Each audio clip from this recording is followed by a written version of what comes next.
Ladies and gentlemen, tonight's donation exceeds 2 billion won. The applause erupts across the emerald sky rooftop, 43 floors above Seoul's glowing heart, as Seon-woo Kang lifts the commemorative plaque. Cameras flash, CEOs smile, politicians shake hands with calculated warmth. The city's elite toast beneath crystalline chandeliers while violins whisper over champagne bubbles. And then, the glass shatters, not from a toast, from bullets. 3 masked figures storm through the emergency exit. One raises an automatic rifle toward the podium, toward Seon-woo. The crowd freezes, mid-toast, mid-breath. Time fractures. Seon-woo's bodyguards reach for weapons they're not allowed to carry at charity galas. Too slow. The first shot cracks the air.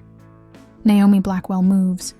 She's 30 feet away, disguised as a European consultant, heels too high, dress too tight. But her body remembers every drill. She kicks off the shoes mid-stride, grabs a serving tray, hurls it at the gunman's face. The rifle jerks left. The bullet buries itself in the marble column behind Seon-woo's head. He doesn't flinch. His eyes lock on hers, this stranger who just saved his life. And something unspoken passes between them. Recognition. Or worse, understanding. The second gunman pivots toward her. Naomi dives behind the champagne fountain, glass raining down, and comes up with a waiter's corkscrew in her fist. Not ideal, but sharp. She feints right, rolls left, drives it into his thigh. He screams. The third attacker grabs a hostage, a young woman in a jade gown, and presses a pistol to her temple. Back off, or she dies. The rooftop goes silent. Even the violins have stopped. Naomi raises both hands, corkscrew dropping. Her voice is steady, almost gentle. You don't want to do this. Not here. Not now. Too many witnesses. The gunman's hand trembles. Behind him, Seoul's lights twinkle like indifferent stars. For 3 seconds, the entire city holds its breath. Then Seon-woo speaks. One word. In Korean. Move. His remaining bodyguard fires, a single suppressed shot, and the gunman crumples. The hostage collapses, sobbing. Sirens wail in the distance. The elite scramble for exits, designer gowns trampling designer suits. Chaos. But Seon-woo Kang stands perfectly still, staring at Naomi Blackwell across the wreckage of his perfect night. A silver cufflink rolls across the blood-streaked floor and stops at her bare foot. He walks toward her. No gratitude in his eyes. Only calculation. Who are you? She meets his gaze without blinking. Someone who just saved your life. That, he says softly, is what worries me. Before she can answer, his hand closes around her wrist. Not rough, but firm. And he leans close enough that she can smell his cologne mixed with gunpowder.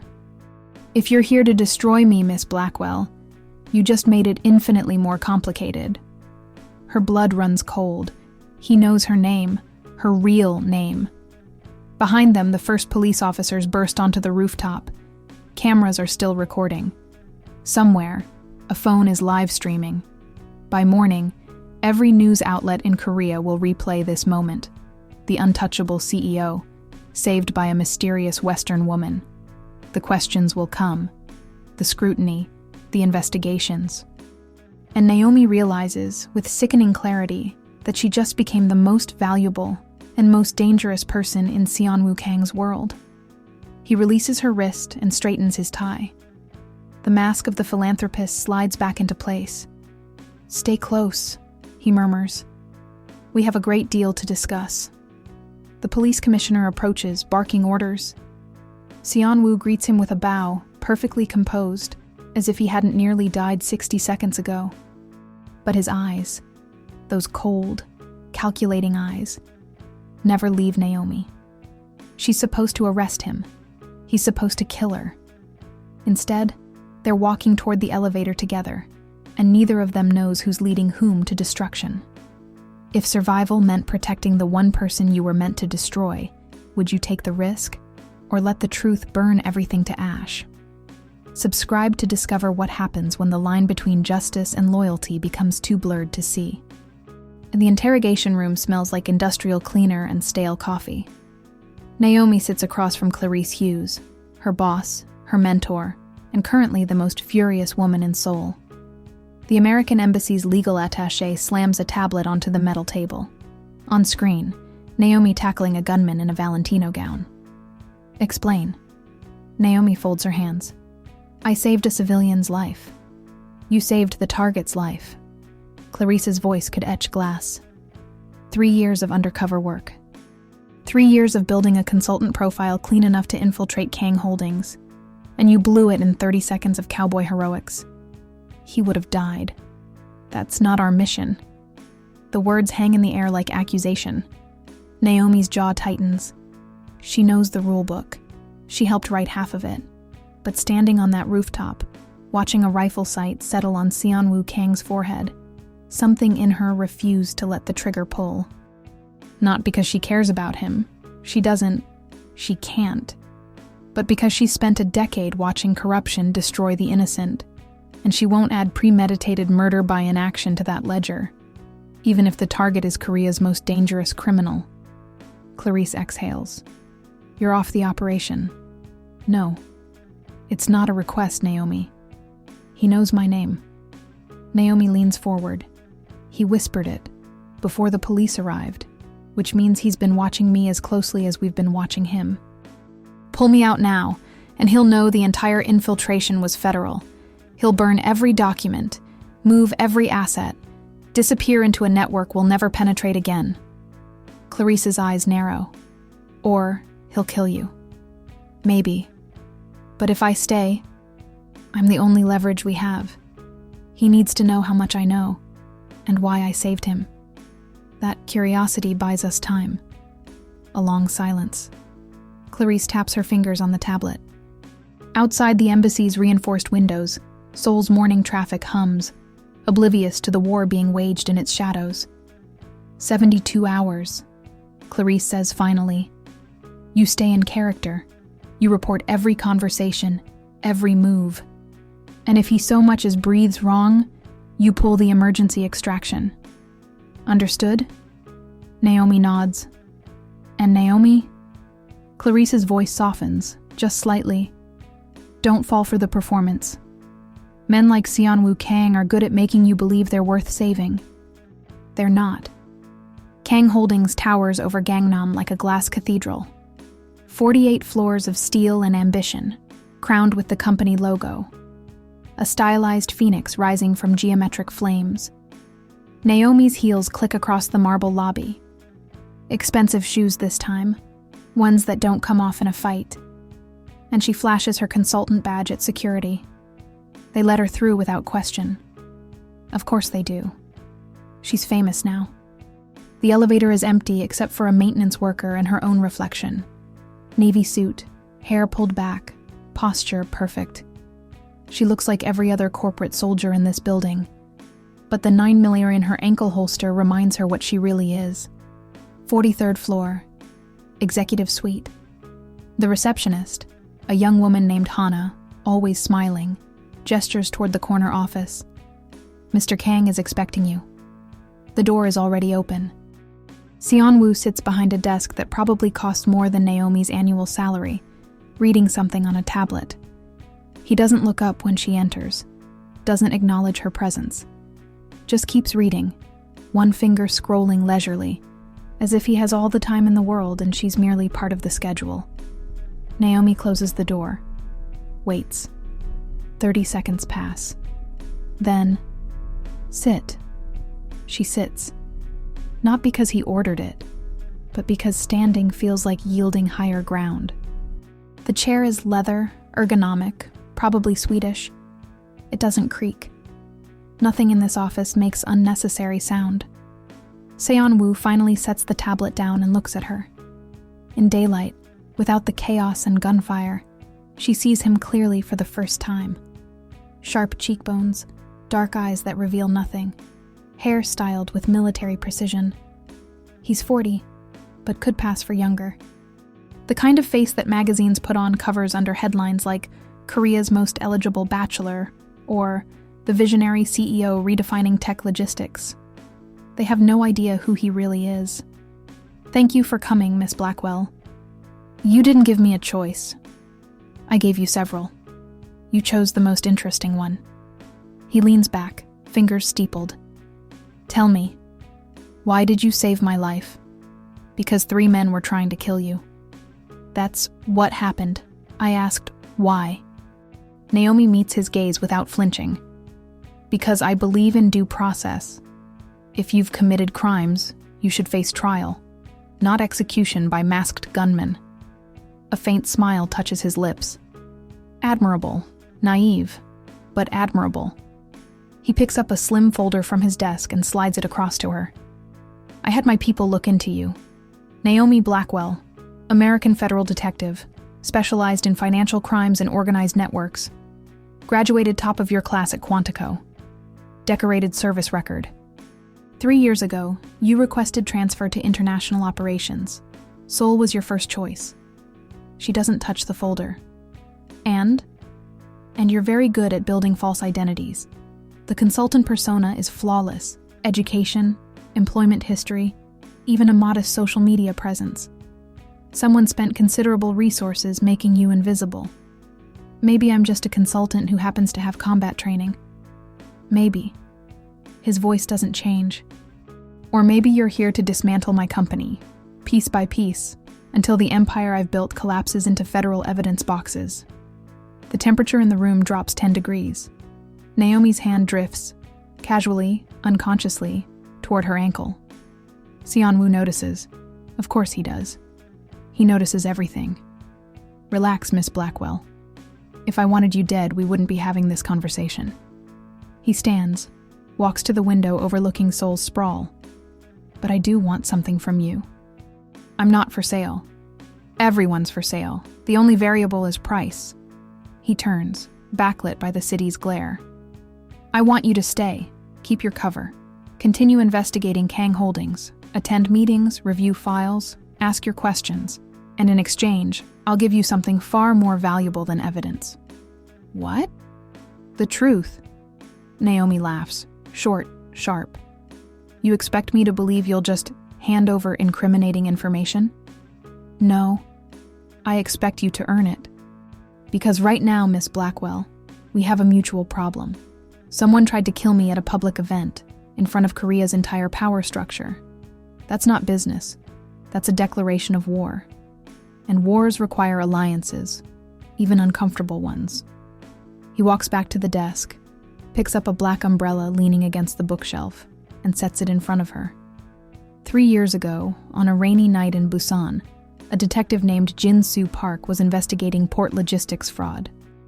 He found documents linking my company to illegal shipments. The next morning, he was found dead.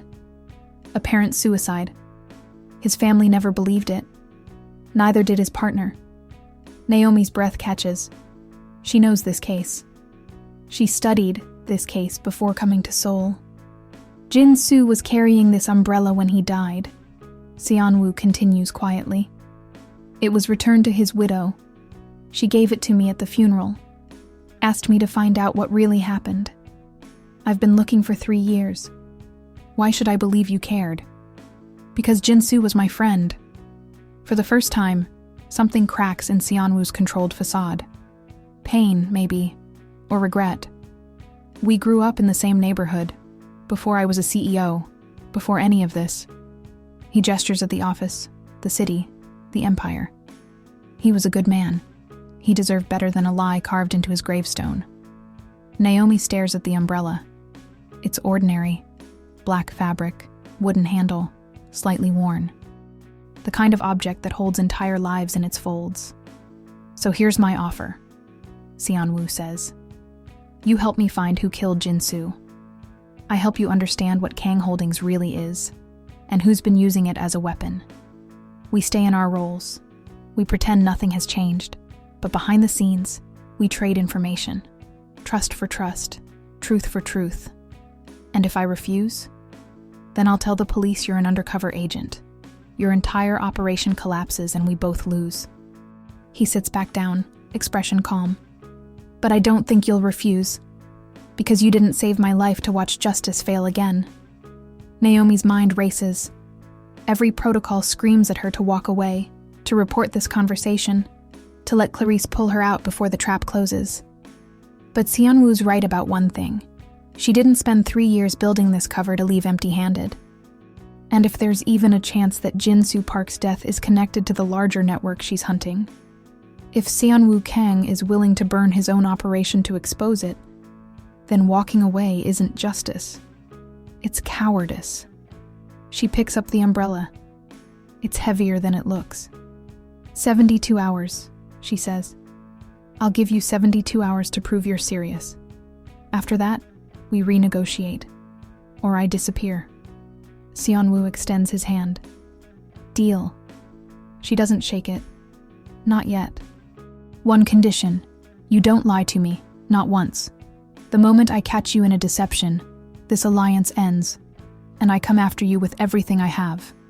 Fair. He withdraws his hand, unbothered. The same applies to you, Miss Blackwell. Honesty is the only currency worth trading in this arrangement. Naomi stands, umbrella in hand, and walks toward the door. As she reaches for the handle, Seonwoo speaks again. They'll come for you now. The people who tried to kill me. You saved my life, which makes you either an ally or a threat. Either way, you're a target. She looks back. Then I guess we'd better figure out who they are before they figure out who I am. His smile is faint, almost sad. Welcome to the war, detective. The door closes behind her with a soft click, but Naomi knows she just crossed a line she can never uncross. She's no longer hunting Seonwoo Kang. She's hunting with him. And somewhere in Seoul's glass towers and shadowed alleys, someone is watching, waiting to see which of them breaks first. The umbrella feels like a promise, or a weapon. Maybe both. Luna. Oh lives in data. Not metaphorically, literally. Her apartment in Mapo-gu is a shrine to information architecture. 3 monitors, ergonomic keyboard, cold brew coffee in precise ratios, and a whiteboard covered in algorithms that would make most analysts weep. She's 29, brilliant, underpaid, and one of exactly 4 people at Kang Holdings who actually understand where the money flows, which is why Naomi needs her. The coffee shop is neutral ground, one of those aggressively hip Hongdae spots where university students pretend to study and freelancers pretend to work. Naomi orders an Americano. Luna orders something with matcha and far too much whipped cream. They sit by the window, rain starting to streak the glass. You wanted to talk about the Q3 audit, Luna says, all business. I pulled the files you requested. Thank you. Naomi opens her laptop, pulls up the spreadsheet. There's a discrepancy in the logistics division. Shipments that don't match invoices. Payments to vendors that don't exist in our contractor database. Luna nods slowly. I noticed that too. And I assumed it was a clerical error. We process thousands of transactions monthly. Sometimes things get miscategorized. Naomi leans closer, lowers her voice. What if it's not an error? Luna's eyes flicker. Nervousness, curiosity, fear. Then we'd have a serious compliance issue. Or something worse. The younger woman stirs her matcha latte, foam swirling. Outside, a couple shares an umbrella, laughing as they dodge puddles. The mundane world, spinning obliviously. Miss Blackwell, Luna says carefully, are you asking me to investigate my own company? I'm asking you to help me understand the truth. Whatever that truth is. Why me? Because you're smart. Because you care about integrity. And because I think you've already started asking questions. You're just afraid of the answers. Luna sets her cup down. Her hands are trembling. If I help you, and Mr. Kang finds out, I'll lose my job, or worse. If you don't help me, and these discrepancies are part of something criminal, you'll be complicit. The law doesn't care if you were scared. It cares if you knew. It's a harsh truth. Naomi doesn't enjoy delivering it, but Luna needs to understand the stakes. Silence isn't neutrality. It's a choice. And choices have consequences. For a long moment, Luna says nothing, just stares at the rain. Then, What do you need? Access. Real access. Not the sanitized reports they give consultants. I need to see the raw transaction logs, the encrypted files, the communications between divisions. Can you do that? Technically, yes. Legally. Luna exhales. I'd be violating about 15 different security protocols. I know what I'm asking, and I know the risk. But Luna, someone tried to assassinate Seonwoo Kang 3 days ago, at a charity gala, in front of cameras. That's not business rivalry. That's war. And if Kang Holdings is the battlefield, we need to know who's fighting and why, before more people die. Luna's jaw tightens. She's thinking, calculating, weighing her principles against her fear. Naomi recognizes the look. She's worn it herself 100 times. Finally, Luna pulls out her phone, taps something, and slides it across the table. On screen, a file directory, encrypted. This is a shadow archive, a backup system most people don't know exists. It mirrors every transaction in real time, but it's not connected to the main network. Less oversight. Who has access? Officially, only senior executives and IT security. Unofficially, Luna smiles faintly. I built the damn thing. So technically, I have root access. But if I get caught, I'll claim I was testing security vulnerabilities. Naomi memorizes the directory structure. Thank you. Don't thank me yet. Luna takes her phone back. Miss Blackwell, if you're right, if Kang Holdings is hiding something, it's not just about money laundering or tax fraud. People like Mr. Kang don't build empires on paperwork. They build them on control, fear, loyalty enforced with consequences. If you dig too deep, you won't just lose your job, you'll lose everything. Then I'd better dig carefully. Luna stands, gathers her bag. One more thing. Minjun, Mr. Kang's assistant, he's been asking about you. Specifically, why you were at the gala. Why Mr. Kang trusts you. He's suspicious. Should I be worried? About Minjun? Always. He's loyal to the company the way a guard dog is loyal. He'll bite anyone who gets too close, and he doesn't ask questions first. Luna hesitates. But between you and me, I think he's scared. I think everyone at the top is scared, because whoever attacked Mr. Kang wasn't some random gang. They knew the security layout. They knew the timing, which means someone on the inside helped plan it. Naomi's blood chills. You think there's a mole. I think there's a war, and we're standing in the crossfire. When the rain intensifies as Naomi walks back to her apartment, a modest place in Itaewon, close enough to embassies for legitimacy, far enough from Gangnam for anonymity. She's halfway up the stairs when she notices the door.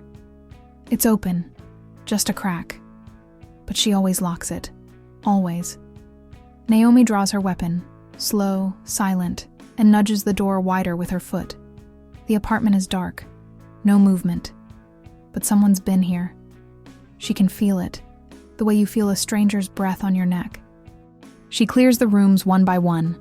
Living room, kitchen, bedroom, bathroom. Empty, but not untouched. Her laptop is exactly where she left it, which means whoever broke in either didn't care about theft or was looking for something specific and didn't find it. Then she sees it. On the kitchen table, a single white envelope. No name, no postmark. Just expensive paper, folded once. Naomi holsters her gun and opens it. Inside, a photograph. Detective Jin-Soo Park, alive, standing outside a warehouse in Busan. The timestamp is 3 years old, one day before his death. He's talking to someone whose face is blurred out, deliberately, professionally. The kind of blur that requires software, not accident. On the back of the photo, a handwritten note in Korean. He asked too many questions. Will you? Naomi's hands shake. This isn't a warning. It's a promise. Her phone buzzes. Unknown number. She answers without speaking. Miss Blackwell. Seon-woo's voice, calm. I assume you've received the message. How did you... I didn't send it. But I know who did. We need to talk. Not at the office. Somewhere private. Where? There's a bookstore in Insadong. 2nd floor, rare edition section. 30 minutes. How do I know this isn't a trap? A pause. Then quietly. You don't. But if I wanted you dead, I wouldn't have warned you about the photograph. He hangs up. Naomi stares at the photo. Jin-soo Park's face, frozen in time, unaware that he has hours left to live. And somewhere in Seoul, the person who killed him is watching her, waiting to see if she'll follow his path to the grave. She checks her gun. Full magazine. One in the chamber. Then she grabs the black umbrella, Jin-soo's umbrella, and walks back into the rain. Because if there's one thing Naomi Blackwell has learned in 15 years of chasing monsters, it's this. The only way out is through. The bookstore smells like aged paper and quiet desperation. Naomi climbs the narrow staircase to the 2nd floor, where shelves groan under the weight of forgotten histories and out-of-print novels. The rare editions section is deserted. Just her, the dust motes floating in amber lamplight, and Seon-woo Kang standing by a window overlooking Insadong's tourist-choked streets. He's not alone. The man beside him is younger, early 30s, sharp suit, sharper eyes. His posture radiates controlled violence, the kind of tension that comes from years of enforcing orders without question. Naomi recognizes him from her briefing files. Min Jun, Seon-woo's right hand. The one Luna warned her about. Miss Blackwell, Seon-woo says without turning. This is Min Jun, my director of security. Min Jun doesn't offer a handshake, doesn't smile, just stares at her with the intensity of a man cataloging weaknesses. You're the consultant who tackled a gunman in Louboutins. Valentino, actually. Still stupid. Still alive. The air between them crackles. Naomi can feel Min Jun's hostility like static before a lightning strike. He doesn't trust her. Good. She doesn't trust him either. Seon-woo finally turns, holding an old book, leather-bound, pages yellowed. Min Jun believes you're a federal agent sent to dismantle our operations. He thinks the gala attack was staged to give you an excuse to get close to me. He's advised me to have you arrested, or worse. And what do you think? I think the truth is more complicated. Seon-woo sets the book down. The photograph you received, it's from a private intelligence network we've been tracking for 2 years. They specialize in blackmail, extortion, leverage. Jin-soo was investigating port operations when he stumbled onto their distribution channels. They killed him to protect their business. And you're just now telling me this? I'm telling you because they've made you a target. Which means you're useful to us. Or you're dead weight. Min Jun prefers the latter. I'm still deciding. Min Jun steps forward. With respect, sir, she's a liability. She's drawing attention. The media won't stop asking about the mystery woman who saved your life. Every intelligence agency in Seoul is trying to identify her. And if they succeed, they'll trace her back to the embassy, and we'll have federal investigations tearing through every division. Which is why we're going to give them a story. Seon-woo's gaze shifts to Naomi. As of today, you're no longer a consultant. You're my personal advisor. High profile, public, undeniable. We'll announce it at the Investor Summit next week. You'll sit in on board meetings, attend events, be seen with me constantly. Naomi's stomach drops. You want to make me visible? I want to make you untouchable. If you're publicly associated with Kang Holdings at the executive level, killing you becomes a political nightmare. The intelligence network operates in shadows. They won't risk exposure over one detective, no matter how inconvenient you are. Unless they decide I'm worth the risk. Then we'd better make sure you're not. Seon-woo steps closer. This is the deal, Miss Blackwell. You stay close, play the role, and I'll give you access to everything Jin-soo found before he died. Files, recordings, names. Enough to build a case that will bring down the entire network. Not just the people who killed him, but everyone profiting from their operations. Including you? Including everyone. Minjun's jaw clenches. He clearly hates this plan. Sir, she could destroy us. She could. Or she could help us destroy them first. Seonwoo's voice is steel wrapped in silk. Minjun, your loyalty is noted. But this decision is mine. Prepare the announcement. I want every major outlet covering the summit. Make it a spectacle. Minjun's eyes burn, but he bows, a shallow, stiff gesture of obedience. As you wish. Then to Naomi. If you betray him, I won't wait for orders. I'll end you myself. Noted. He leaves without another word, footsteps heavy on the old wooden floor. The door at the bottom of the stairs slams shut. Naomi exhales. He's going to be a problem. Minjun is loyal to the Empire, not the Emperor. He'll do what's necessary to protect Kang Holdings, even from me, if he believes I'm compromised. Seonwoo picks up the leather-bound book again, runs his fingers over the spine. But he's right about one thing. This is dangerous. For both of us. The moment you step into the spotlight, you become a piece on the board, and pieces get sacrificed. I've been a piece my whole career. At least now I'm playing. Are you? Seonwoo's dark eyes meet hers. Or are you being played? Because the intelligence network isn't the only threat, Miss Blackwell. There are forces inside this company. People who profit from the status quo, who will see you as an existential risk.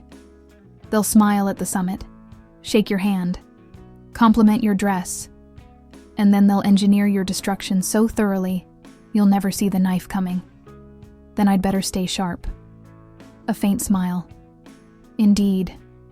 He hands her the book. This belonged to Jin Soo. He gave it to me 2 weeks before he died. Said if anything happened to him, I should read page 73. Naomi opens it carefully. Page 73 is marked with a faded receipt from a Busan seafood restaurant. The text is underlined in pencil. The greatest enemy is not the one who fights you openly, but the one who stands beside you, waiting for the perfect moment to strike.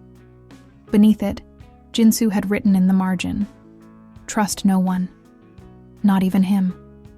Naomi looks up. Who's him? I don't know, but I intend to find out. Seonwoo takes the book back. In the meantime, prepare yourself. The summit is in 6 days. You'll need a new wardrobe, a polished backstory, and nerves of titanium. Because once you walk onto that stage with me, there's no going back. You'll be part of this world, its corruption, its violence, its secrets, and the only way out is to burn it all down or be consumed by it. I'm not afraid of fire. Good. Because we're about to start one. The Investor Summit is held at the Shilla Hotel, a palace of marble and gold where Seoul's financial elite gather to worship profit margins and quarterly returns. Naomi stands backstage, wearing a suit that cost more than her first car, listening to the murmur of 1,000 voices beyond the curtain. Beside her, Seonwoo adjusts his cufflinks, new ones, without the silver that rolled across the blood-slicked rooftop. He looks calm. He always looks calm. But Naomi has learned to read the micro-expressions, the tightness around his eyes, the way his jaw shifts almost imperceptibly. He's nervous, maybe even afraid. Ready? He asks. No. Good. Fear keeps you alive. He glances at her. Remember, you're not a detective today. You're Naomi Blackwell, strategic advisor, handpicked by the CEO to guide Kang Holdings through its most ambitious expansion. You're brilliant, confident, and utterly loyal. Can you play that role? Can you play the benevolent emperor? A dark smile. Every single day. The curtain rises. The ballroom erupts in applause. Polite, calculated, rehearsed. Seonwoo strides onto the stage like he owns the world. Because in this room, he does.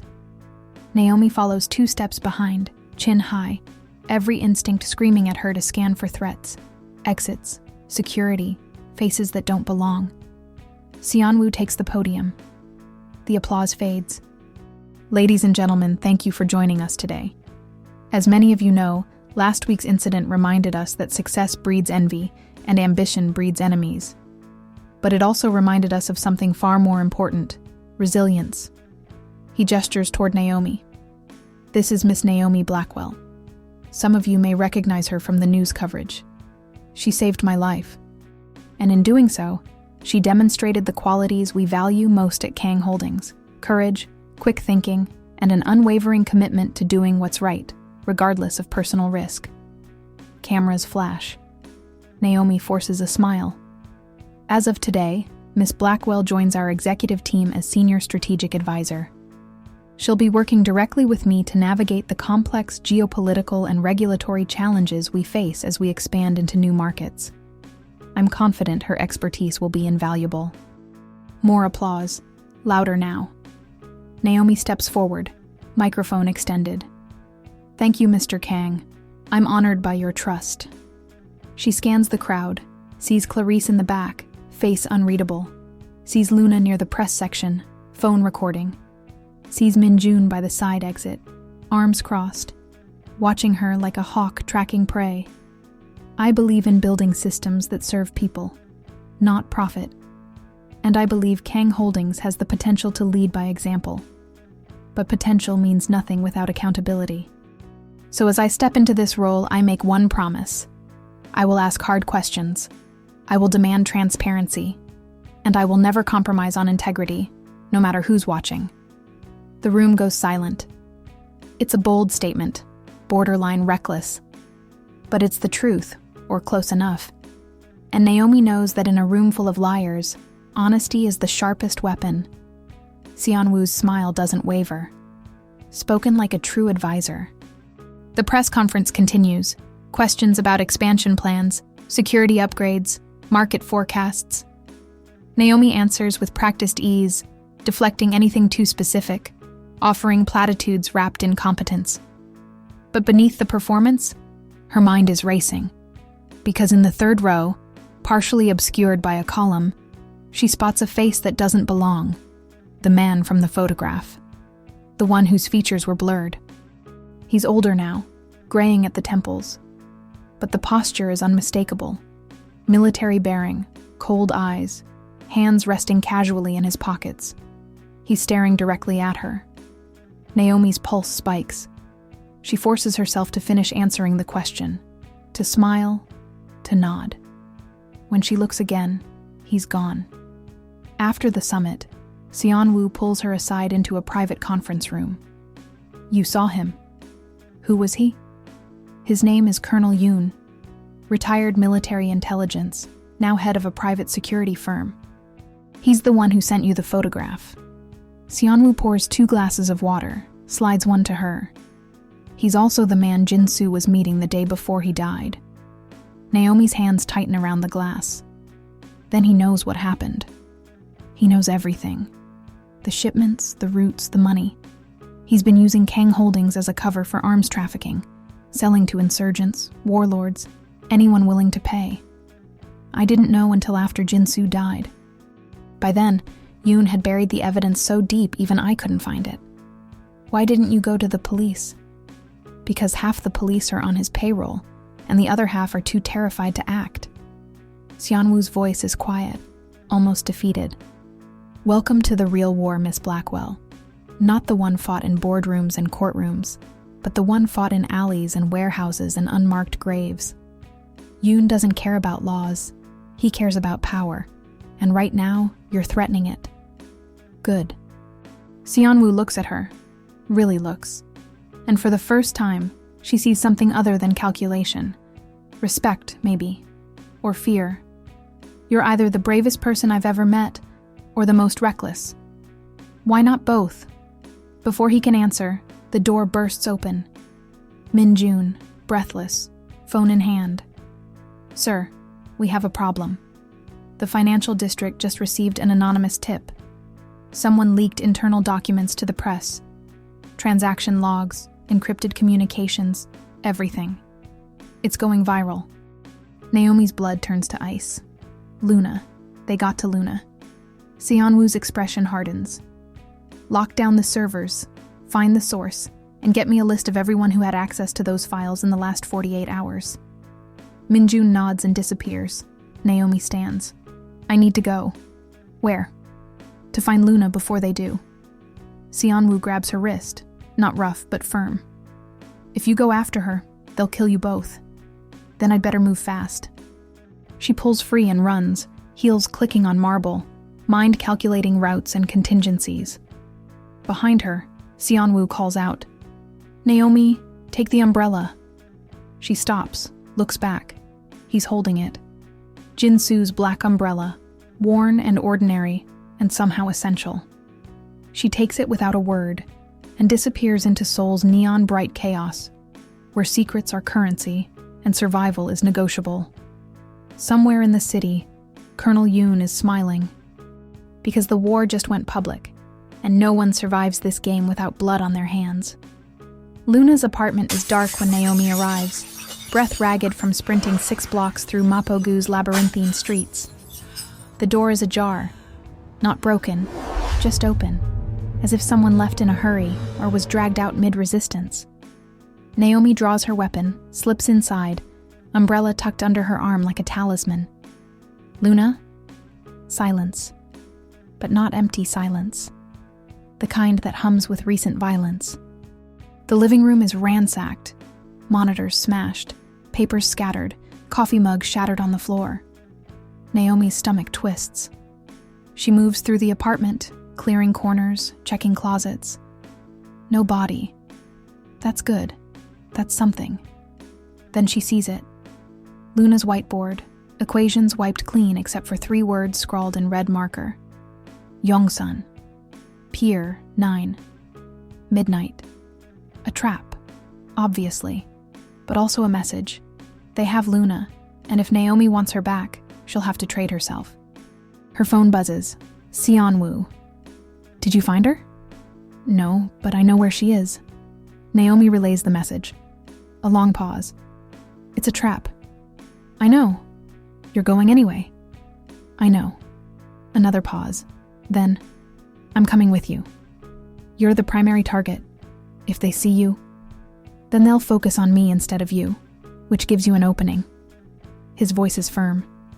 Besides, Miss Blackwell, you're not the only one who made promises. I told Luna's mother I'd keep her safe when I hired her. I don't break promises. Naomi closes her eyes. Every protocol screams at her to call Clarice, to request backup, to let the embassy handle this with tactical precision. But there's no time. Luna has maybe 8 hours. Less if Yoon decides she's more valuable dead than alive. Fine. But we do this my way. Agreed. Meet me at Uedo Park in 2 hours. And Miss Blackwell? His voice softens. Bring the umbrella. Shapur Uedo Park at night is a study in contrasts. Families strolling beneath cherry trees, couples on benches, joggers chasing endorphins. And beneath it all, the Han River flows dark and indifferent, swallowing secrets. Seonwoo arrives in a black sedan. No driver, no security detail. Just him, wearing jeans and a leather jacket that makes him look less like a CEO and more like someone who could disappear into Seoul's underworld without a trace. He probably has, Naomi realizes, many times. He hands her a tactical vest. Kevlar, not bulletproof, but better than nothing. She straps it on under her jacket. What's the plan? Pier 9 is a loading dock in Yongsan, officially decommissioned, unofficially used by smugglers, and anyone who needs privacy. There are 3 entry points: main gate, side fence, river access. Yoon will expect us to come through the gate. Obvious, direct. So we won't. River access. Exactly. There's a maintenance ladder 200 meters east. We climb up, move through the warehouse district, and approach from behind. Element of surprise. And if they have snipers? Then we die. But at least we'll die trying. Naomi almost laughs. It's such an absurd thing to say, so matter of fact, so resigned. But she appreciates the honesty. You're not what I expected. What did you expect? A monster. I am. Just not the kind you imagined. He checks his watch. We have 90 minutes. Let's move. They drive in silence, Seoul's lights blurring past. Naomi's mind is a storm of calculations, trajectories, cover points, extraction routes. But beneath the tactics, a single question loops. Why is he doing this? He could let her walk into the trap alone. Could let Yoon eliminate the two biggest threats to his empire, Naomi and Luna, and emerge unscathed. But instead, he's risking everything. For a promise. For a friend's memory. Maybe monsters are more complicated than she thought. Yongsan's industrial zone is a graveyard of rusted cranes and shipping containers stacked like coffins. The Han River laps against concrete pylons, oily and black. Naomi and Seonwoo move in silence, footsteps muffled, breaths measured. The maintenance ladder is where he said it would be. Corroded, slick with algae, but functional. Naomi climbs first, umbrella strapped to her back, weapon holstered. Below, the river whispers threats. At the top, they crouch behind a storage tank, surveying the pier. 50 meters away, a cluster of figures stands beneath a floodlight. Colonel Yoon, flanked by 4 men in tactical gear. And between them, Luna, hands zip-tied, face bruised, but alive. Defiant. How do you want to play this? Seonwoo murmurs. Distraction and extraction. You create noise at the east perimeter. I move in from the west, cut her loose, and we retreat to the river. Water's our escape route. They'll shoot. Let them. I'm a better swimmer than I look. Seonwoo almost smiles. I don't doubt it. He pulls a small device from his pocket. A flashbang. 30 seconds after I trigger this, you move. Don't hesitate. Don't look back. Just get her out. What about you? I'll be fine. I've survived worse. He meets her eyes. But if something happens, if I don't make it, you finish this. You bring Yoon down. You expose everything. And you make sure Jinsu's death meant something. Promise me. Naomi's throat tightens. I promise. Good. He squeezes her shoulder. Brief. Human. And then he's gone. Shadow melting into shadows. Naomi counts. 28, 29, 30. The flashbang detonates. Brilliant. Deafening. Shouts erupt. Gunfire cracks. Naomi runs. She vaults a railing, slides behind a container, emerges 3 meters from Luna. One guard turns. Naomi fires twice, center mass. He drops. She cuts Luna's restraints with a knife pulled from her boot. Can you run? Luna nods, blood on her teeth. Fast as hell. They sprint toward the river, bullets whining past. Behind them, Yoon's voice roars orders. Naomi doesn't look back, just runs, Luna beside her, the pier dissolving into chaos. 20 meters, 10, 5. They leap. The Han River swallows them cold and merciless. Naomi kicks hard, dragging Luna toward the opposite bank. Her lungs scream, her muscles burn, but she doesn't stop. They surface beneath a bridge, gasping, shivering. Luna coughs water, clutches Naomi's arm. Thank you. Save it. We're not clear yet. Sirens wail in the distance. Red and blue lights flicker on the water. Naomi pulls Luna onto the muddy bank, scans for threats. The pier is swarming with police. Real police, not Yoon's people. Someone called it in. And then she sees him. Seonwoo, leaning against a police cruiser, hands cuffed, face bloodied but calm. He catches her eye across the river and nods once. Go. Naomi's heart clenches. He surrendered. Took the fall. Bought her time to escape with Luna. She wants to scream, to swim back, to drag him away from the consequences. But she knows he's right. This is the play. This is how they win. So she turns, pulls Luna into the shadows, and disappears into Seoul's midnight maze, carrying Jinsu's umbrella, Seonwoo's sacrifice, and the weight of a promise she intends to keep. Behind her, the city burns with questions. And somewhere, Colonel Yoon realizes he just lost control of the board. The safe house is a cramped studio in Seongbuk-dong, borrowed from a contact Naomi hasn't spoken to in 3 years, a former informant who owed her a favor and didn't ask questions. Luna sits on the narrow cot, wrapped in a borrowed blanket, hands shaking around a mug of instant noodles she hasn't touched. Naomi paces, phone pressed to her ear. Clarice answers on the first ring. "Where the hell have you been?" "Pulling one of my sources out of a kidnapping. Luna Oh, data analyst at Kang Holdings. She's safe now." Defined safe. Alive, terrified, in possession of information that could collapse Yoon's entire operation. Naomi glances at Luna. She copied the shadow archive before they raided her apartment. Everything. Transaction logs, communications, names. It's all on an encrypted drive. A sharp intake of breath. Where's the drive? Safe. But Clarice. Seonwoo Kang was arrested at the scene. He surrendered to give us time to escape.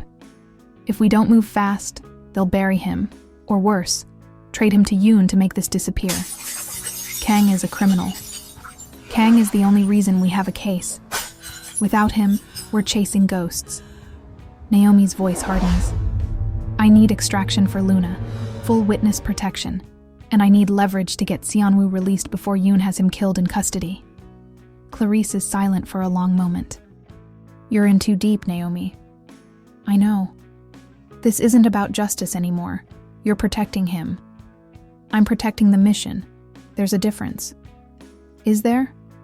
Another pause. I'll authorize extraction, but you're on your own with Kang. If you want him out, you'll have to trade something Yoon wants more. Like what? Like yourself. The line goes dead. Naomi lowers the phone, stares at the screen. She knows Clarice is right. The only thing Colonel Yoon wants more than Seonwoo's silence is Naomi's, because she's the one person who can corroborate Luna's evidence, who can testify that the documents are real, who can tie everything together in a courtroom. If Naomi disappears, the case collapses. Yoon walks free, and Jinsu's death remains a footnote in a conspiracy no one will ever prove. Luna's voice breaks the silence. You're going to trade yourself, aren't you? Naomi doesn't answer immediately. Just walks to the window, watches the pre-dawn light creep over Seoul's rooftops. Somewhere out there, Seonwoo sits in a cell, bloodied and bruised, waiting for a justice system that might already be compromised. I don't know yet. He'd tell you not to. Luna sets the noodles aside. Mr. Kang, I mean. He'd say the evidence matters more than one life. That's how he thinks. Everything's a calculation. Risk versus reward. Cost versus benefit. And what do you think? Luna's eyes are red-rimmed, exhausted. I think he's not wrong. But I also think he's never had someone fight for him the way you're fighting. And maybe that matters more than any calculation. The Seoul Central Police Station is a fortress of bureaucracy and corruption, where investigations go to die beneath mountains of paperwork and political pressure. Naomi walks through the front door at 7 a.m. Hair still damp from the river, Jinsu's umbrella under her arm like a declaration of intent. Detective Sanchez meets her in the lobby, a local officer she's worked with before, gruff but honest. You look like hell, Blackwell. Feel worse. I need to see Seonwoo Kang. No visitors. Captain's orders. The captain's on Yoon's payroll. We both know it. Sanchez winces. I can't help you. Can't or won't. Naomi steps closer. Sanchez, you were at Jinsu Park's funeral. You gave the eulogy. You said he was the best cop you ever knew. Are you really going to let the people who killed him win? His jaw tightens. What do you want from me? 5 minutes. That's all. 5 minutes with Kang, off the record. After that, I'm gone. And if I get caught, then you blame me. Say I coerced you, threatened you. Whatever keeps your badge. She holds his gaze. But I'm going to see him, Sanchez. With or without your help. This way, you get to pretend you're still a good cop. He exhales, defeated. 3rd floor? Interrogation room B. I'll give you 5 minutes. After that, You're on your own. Seonwoo looks worse than she expected. Left eye swollen shut, lip split, hands bruised from defending himself or fighting back. He's still in the leather jacket, now torn at the shoulder. But when he sees her, he smiles. Faint, broken, real. You're alive. So are you. For now. He gestures at the metal chair across from him. Did Luna make it? She's safe, protected, and she has the evidence. Naomi sits. Seonwoo, why did you surrender? Because it was the right play. It was a suicide play. Maybe. But it bought you time. And time is the only thing we're short on. He leans forward, voice low. Yoon will make a move soon. Either he'll have me killed in custody, make it look like a suicide or a gang hit, or he'll pressure the prosecutor to offer a deal. Immunity in exchange for testimony against you. Will you take it? No. No hesitation. But he doesn't know that yet. Which means we have a window. 24, maybe 48 hours before he realizes I'm not cooperating and escalates. Naomi's throat tightens. Then we get you out. How? You have no authority here, no jurisdiction. And even if you did, half the department is compromised. Then I make a trade. Naomi, me for you. I walk into Yoon's crosshairs, and you walk out free. With Luna's evidence, you can finish this. Bring down the network. Make sure Jinsu's death meant something. Seonwoo's expression hardens. Absolutely not. It's the only way. It's a death sentence. He reaches across the table, grabs her hand. Naomi, I've spent 20 years making deals with monsters. I know how this ends. If you give yourself to Yoon, he won't just kill you. He'll make an example. He'll destroy everything you care about. Your reputation, your family, the people you've saved. And then he'll kill you slowly, painfully, in a way that ensures no one ever challenges him again. Then what do you suggest? We flip the board. His eyes blaze. We stop playing defense and go on the attack. We leak Luna's evidence to every major outlet in Korea. We make it so public, so undeniable, that Yoon can't bury it. And we force the government to act, not because they want to, but because the people demand it.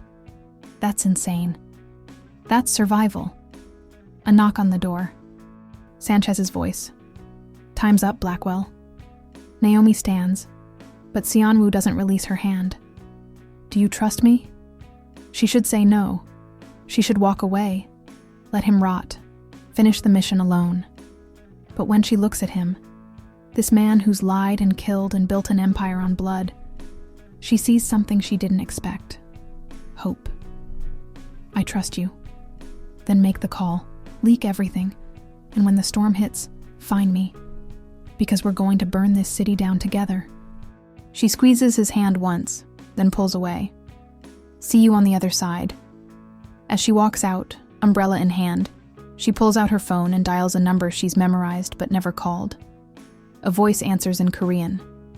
Who is this? Someone with a story. The biggest story of your career. Are you recording? Always. Good. Because everything you're about to hear will end the most powerful man in Seoul's underworld. And it starts with a detective named Jinsu Park. By noon, every news outlet in South Korea is running the story. Leaked documents exposing arms trafficking, money laundering, political corruption. Colonel Yoon's face plastered on screens, his name trending on social media, his empire collapsing in real time. By 3 p.m., the prosecutor's office issues a warrant for his arrest. By 6 p.m., Seonwoo Kang is released, pending investigation, but free. And by midnight, Naomi and Seonwoo stand on the rooftop of Kang Holdings, watching Seoul's lights flicker like dying stars, knowing the war is far from over. But for the first time, they're not alone. The fallout is immediate and brutal.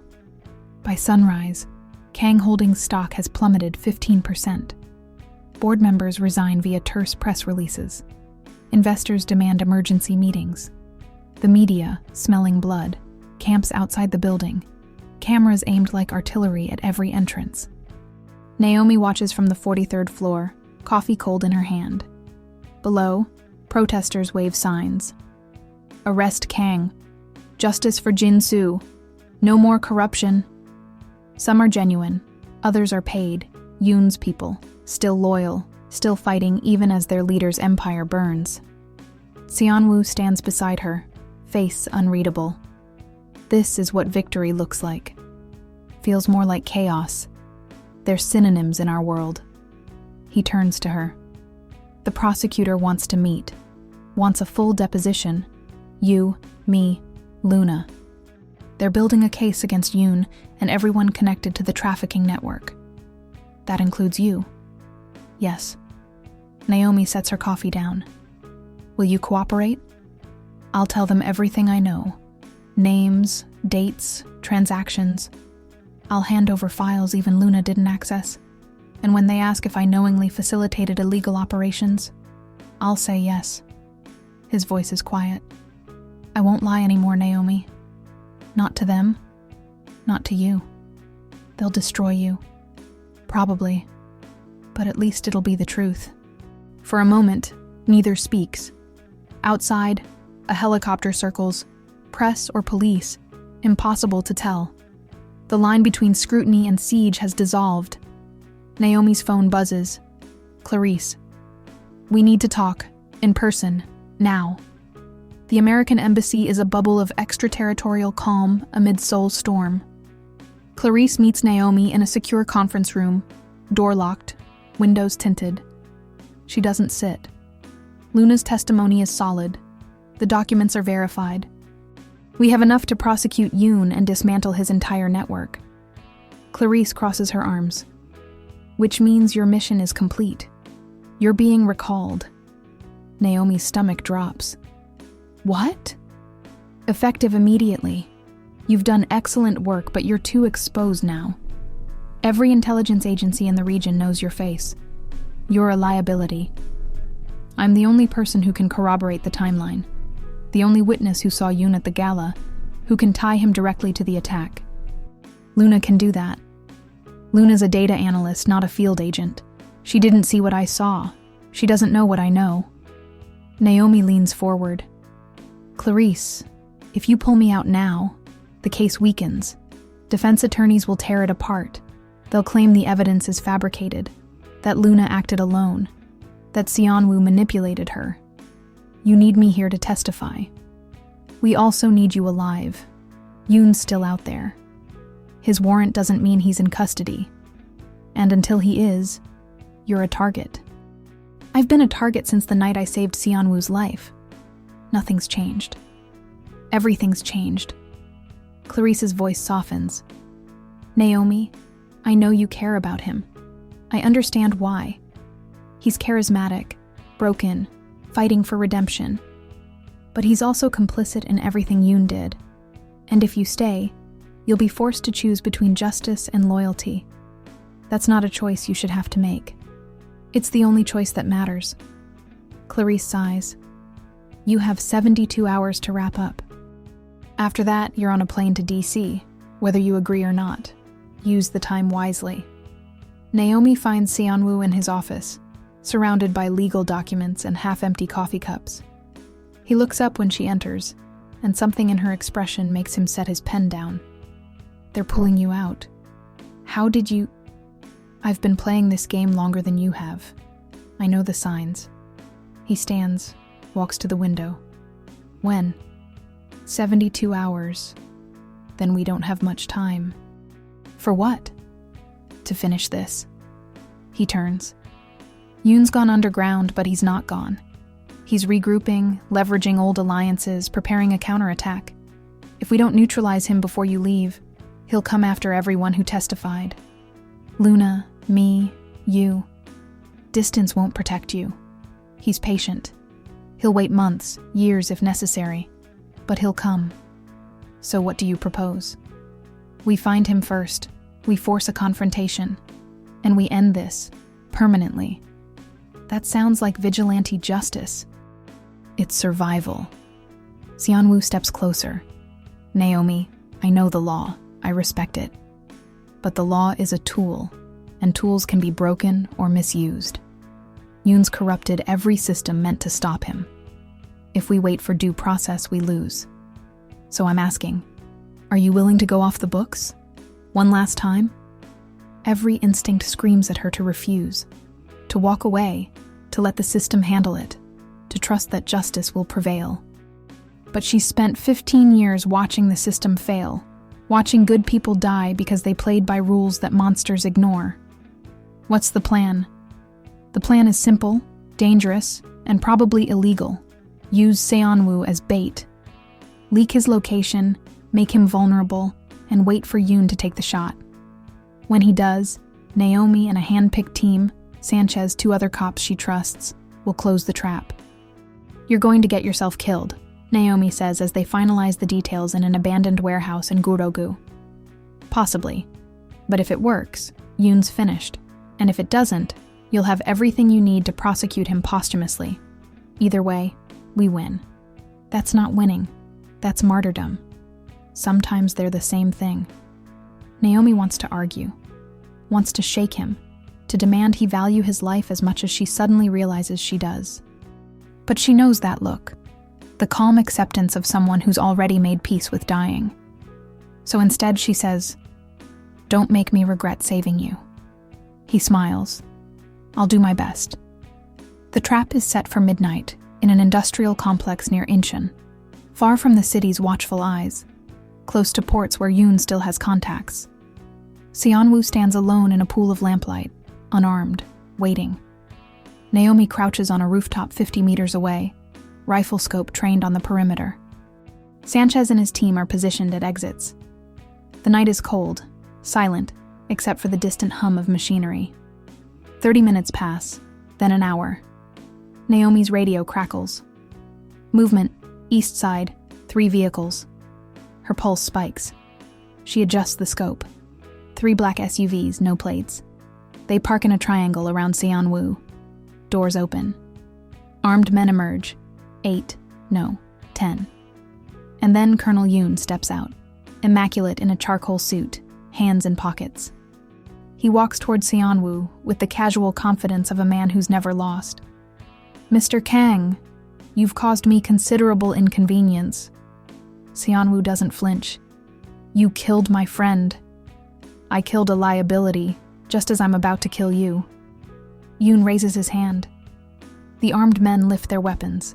Naomi inhales, squeezes the trigger. The shot cracks the night, precise, controlled. The gunman closest to Seonwoo drops. Chaos erupts. Sanchez's team storms in, shouting orders. Yoon's men scatter, return fire. Bullets ricochet off metal, shatter glass. Naomi fires again, covering Seonwoo as he dives behind a container. She shifts position, reloads, scans for Yoon. He's running, toward the vehicles, toward escape. Not this time. Naomi abandons the rifle, sprints across the rooftop, leaps to a lower level. Her ankle screams in protest, but she doesn't stop. She hits the ground rolling, comes up running, closes the distance. Yoon reaches his SUV. Naomi tackles him from behind. They crash into the gravel, grappling, fists and elbows. He's stronger, trained, vicious, but she's angrier. "You killed Jin-soo." She slams his head against the vehicle's frame. "You ruined lives, destroyed families." He spits blood, laughs. "And you think you're different? You've killed too, detective. We're the same." "No, we're not." She cuffs him, hands behind back, knees on his spine, and drags him upright as Sanchez approaches, weapon drawn. "Colonel Yoon, you're under arrest for the murder of Detective Jin-soo Park and about 40 other charges I'm going to enjoy reading." Yoon smiles, blood on his teeth.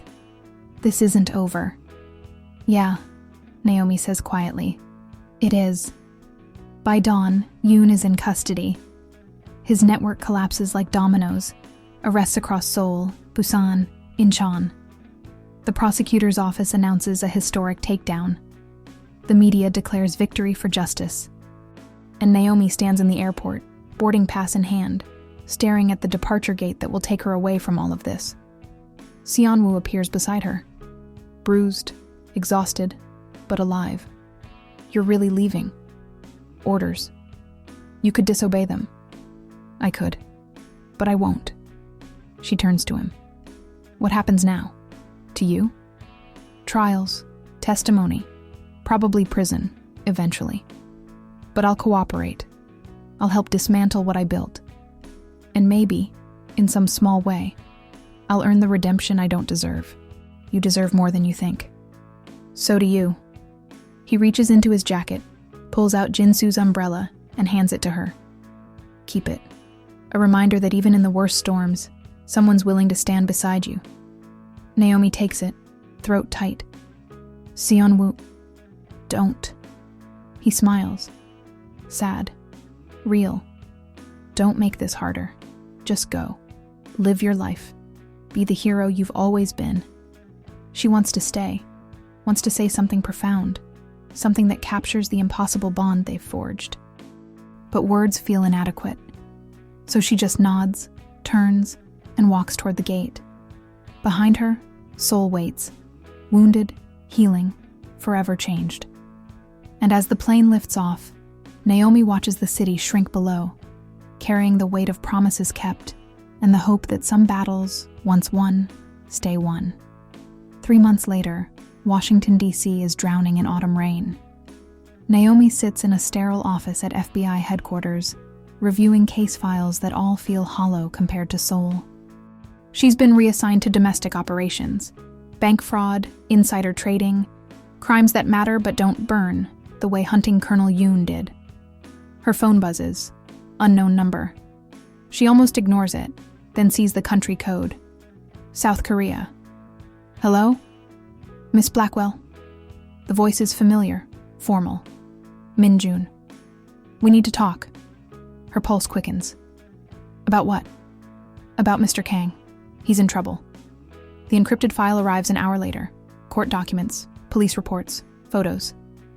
Naomi spreads them across her desk, coffee going cold as she reads. Seonwoo cooperated fully, testified against former partners, handed over evidence, dismantled his own empire piece by piece. The prosecutor praised him as a model informant. But then something shifted. A new witness emerged. A former Kang Holdings executive named Chul Min, claiming Seonwoo ordered Jinsu's murder. The testimony is detailed, damning, corroborated by documents that appear legitimate.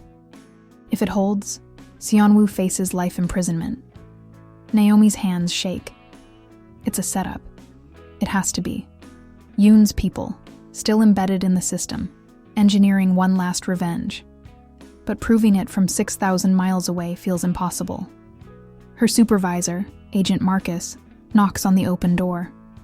Blackwell. Got a minute? She minimizes the file. What's up? Just wanted to check in. You've seemed distracted since Seoul. I'm fine. You're not fine.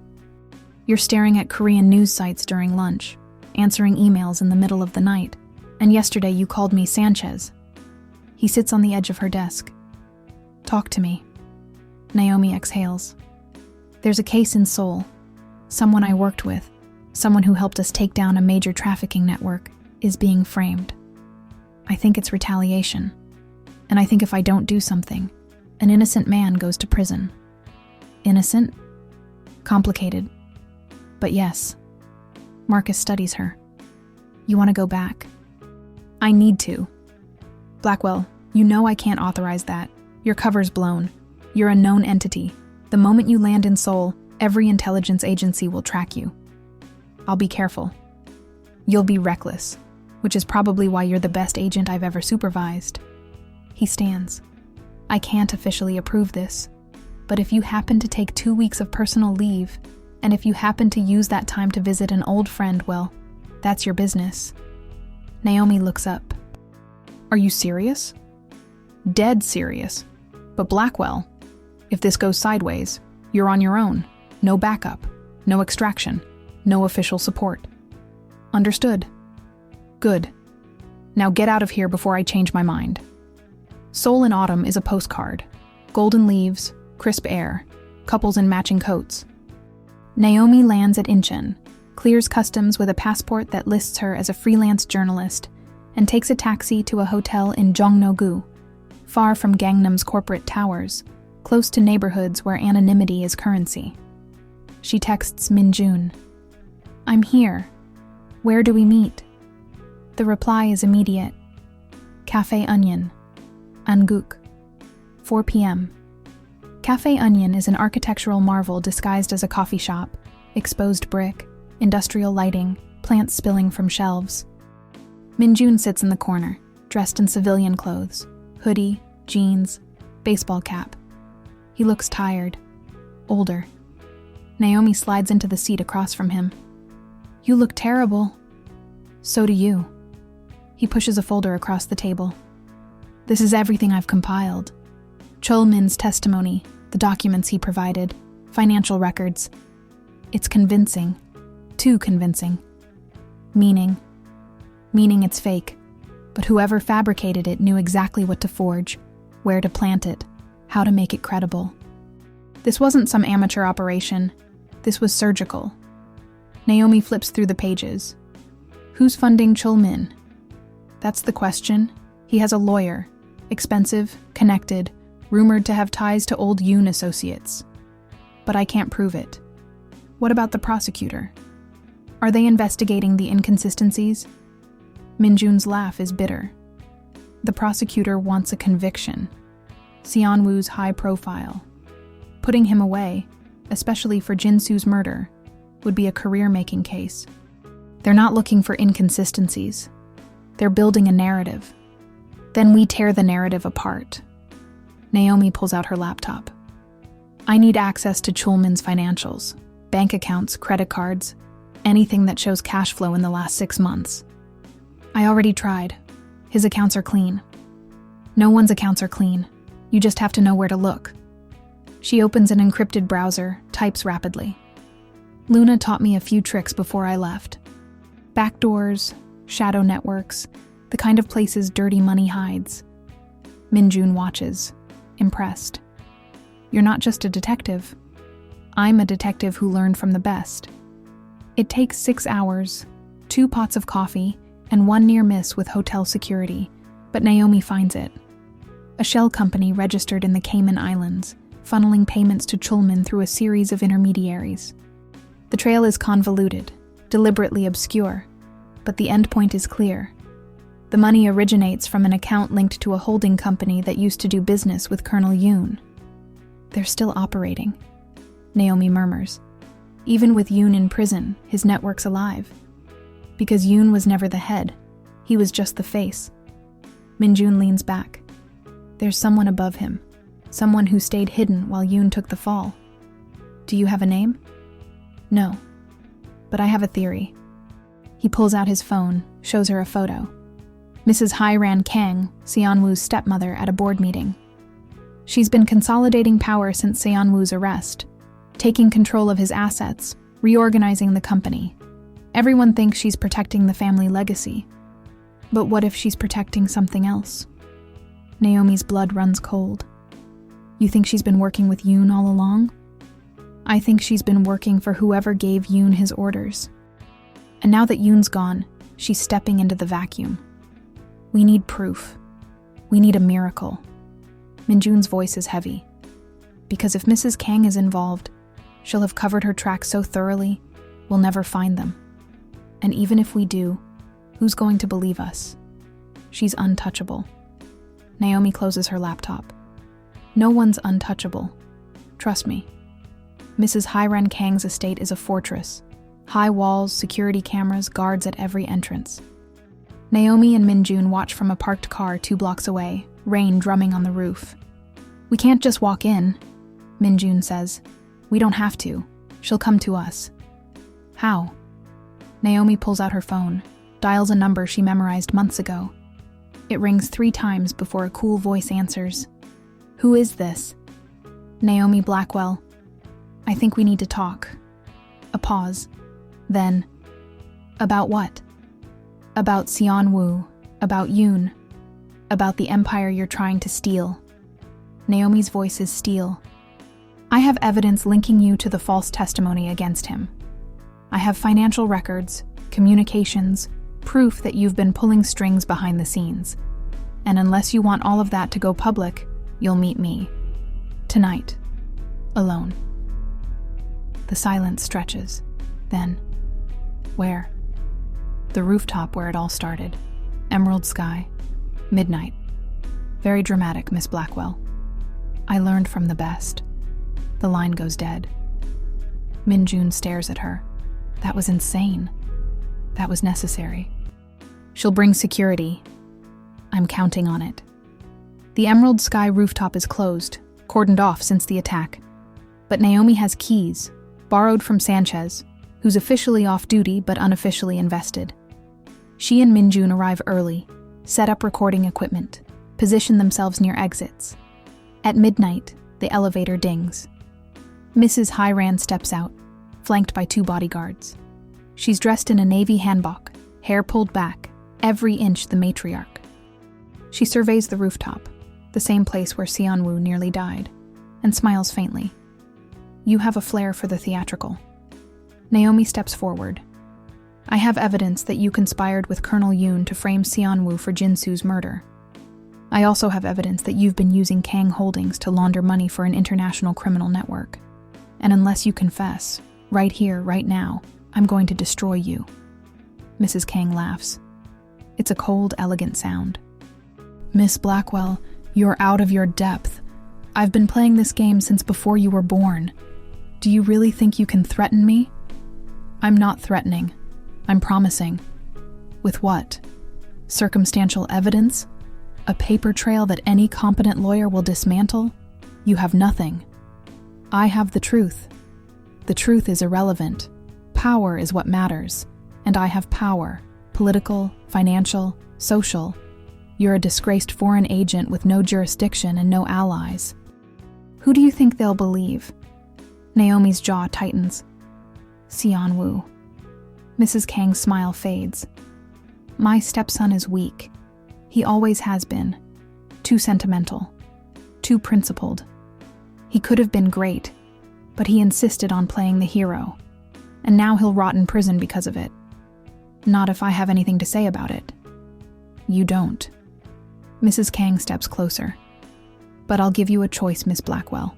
Walk away. Leave Seoul. Forget this crusade. And I'll ensure Seon-woo's sentence is manageable. Comfortable. He'll serve his time quietly. And when he's released, he'll have a life waiting for him. Modest, but sufficient. And if I refuse, then I'll destroy him. And you. And everyone you care about. I'll make sure Seon-woo dies in prison. An accident. A suicide. Who can say? And I'll ensure your career ends in scandal. Your reputation in ruins. You'll spend the rest of your life wondering if any of this was worth it. Naomi's fists clench. Every instinct screams at her to fight, to refuse, to burn this woman's empire to ash. But the calculated cruelty in Mrs. Kang's eyes tells her that this isn't a bluff. It's a certainty. And then Min-jun steps forward. She's recording. Mrs. Kang's eyes widen.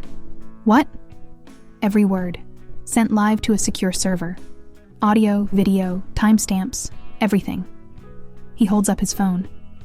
You just confessed to conspiracy, bribery, and accessory to attempted murder. In about 90 seconds, this recording will be in the hands of the prosecutor, the press, and every law enforcement agency in South Korea. Mrs. Kang's composure cracks. You? Yeah, me, the loyal guard dog.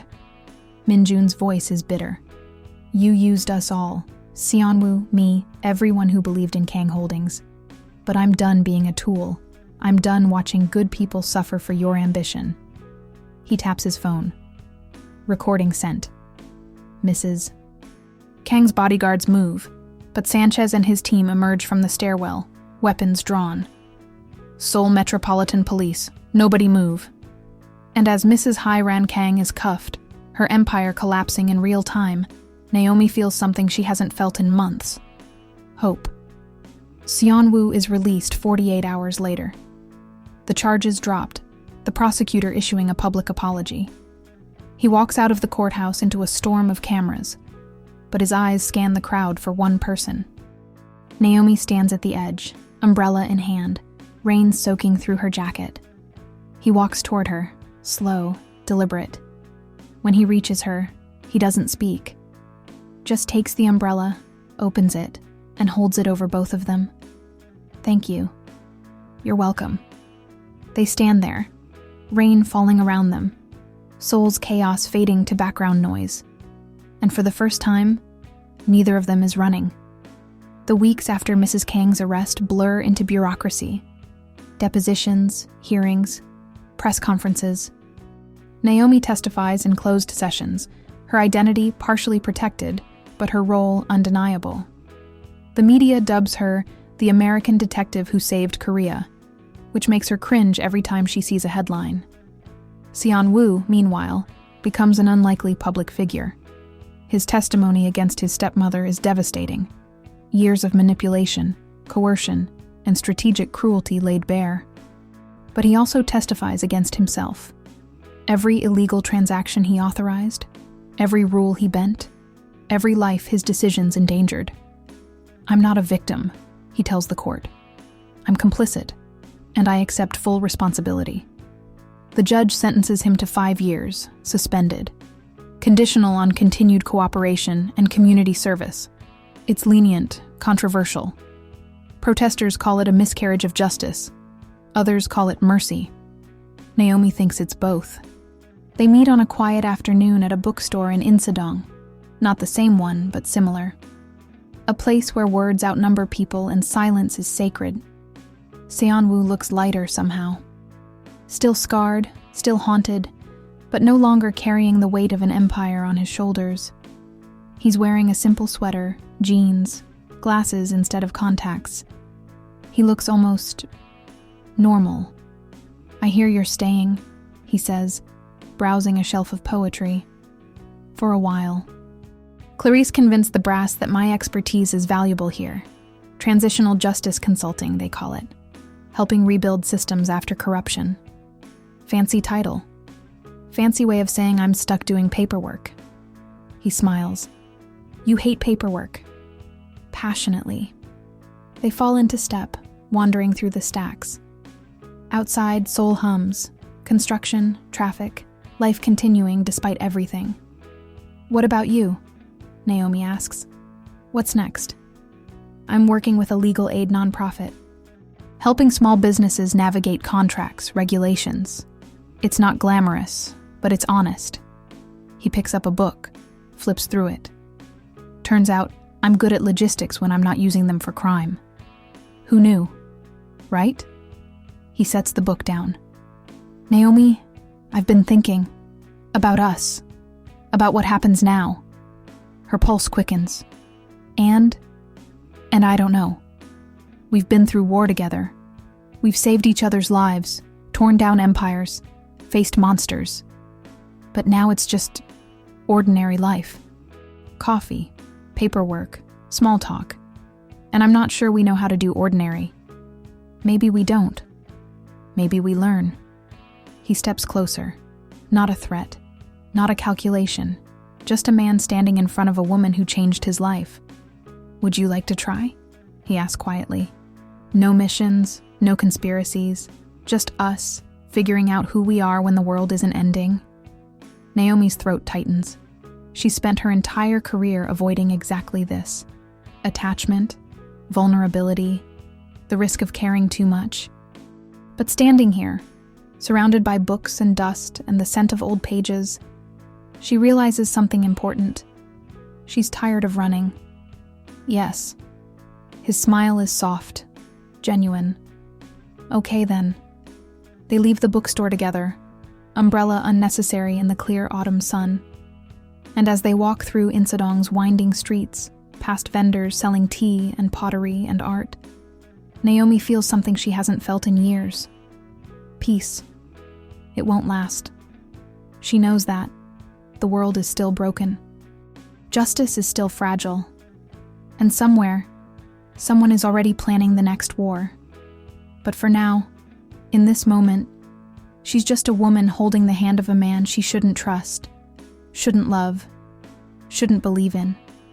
And she does it anyway. Because hope, she's learning, is the most dangerous weapon of all.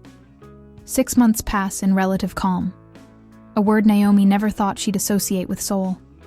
She splits her time between consulting work and covert assistance to Sanchez's team, tracking remnants of Yoon's network that scatter like cockroaches when the lights come on. Seonwoo's legal aid work thrives quietly. They meet for dinners, museum visits, weekend hikes in mountains north of the city. It's almost normal, which is why Naomi knows it can't last. The text comes at 2 a.m., pulling her from uneasy sleep. Luna, hospital, come now. Bomber's Seoul National University Hospital is a maze of sterile corridors and fluorescent anxiety. Naomi finds Luna in a private room, arm in a sling, stitches across her forehead, eyes wide with residual fear. What happened? Someone broke into my apartment. I came home from work and he was just there, waiting. Luna's voice shakes. He didn't say anything, just attacked. I fought back, kicked, screamed, and a neighbor called the police. He ran, but not before. She trails off, pulls her phone from the bedside table with her good hand, and shows Naomi a photo, a message carved into her living room wall with a knife. Stop looking, or we'll stop you. Naomi's blood runs cold. Did you see his face? Masked, but he moved like military, precise, trained. Did he take anything? My laptop, the encrypted drive with backup files. Luna's eyes fill with tears. I'm sorry, Miss Blackwell. I know I should have been more careful, but I thought we were done. I thought we won. We did win, but some wars don't end. They just pause. Naomi sits on the edge of the bed. Luna, you're not safe here. I'm going to arrange protection, full-time security until we figure out who's behind this. Who's left to be behind it? Yoon's in prison. Mrs. Kang is on trial. The network's dismantled. Not all of it. There are always survivors. Always people who slip through the cracks. Naomi squeezes Luna's hand gently.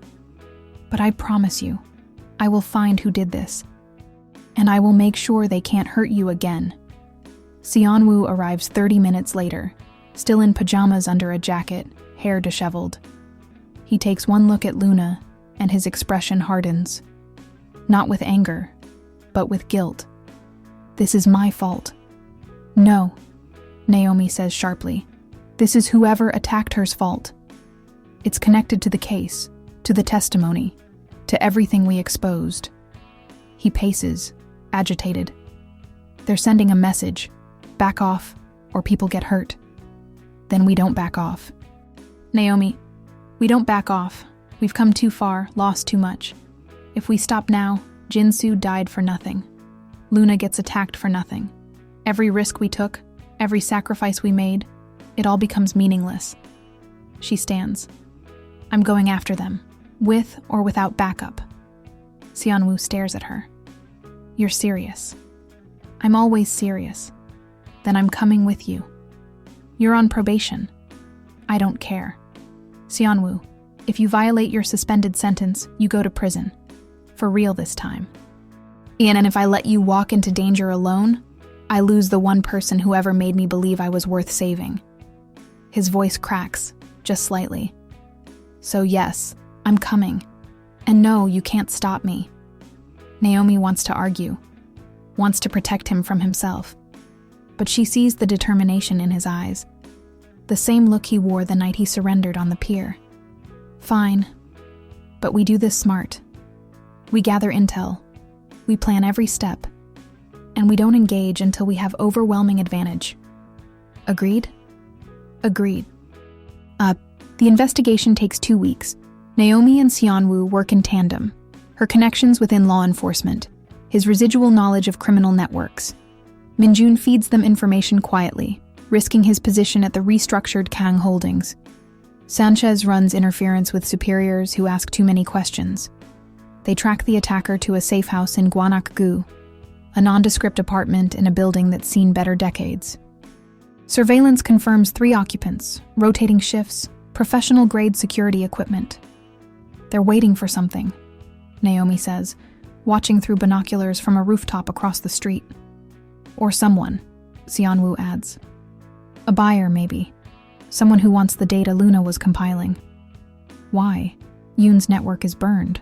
There's nothing left to protect. Unless there's a secondary network, something we didn't uncover. He adjusts the scope. Yoon was mid-level, influential, but not apex.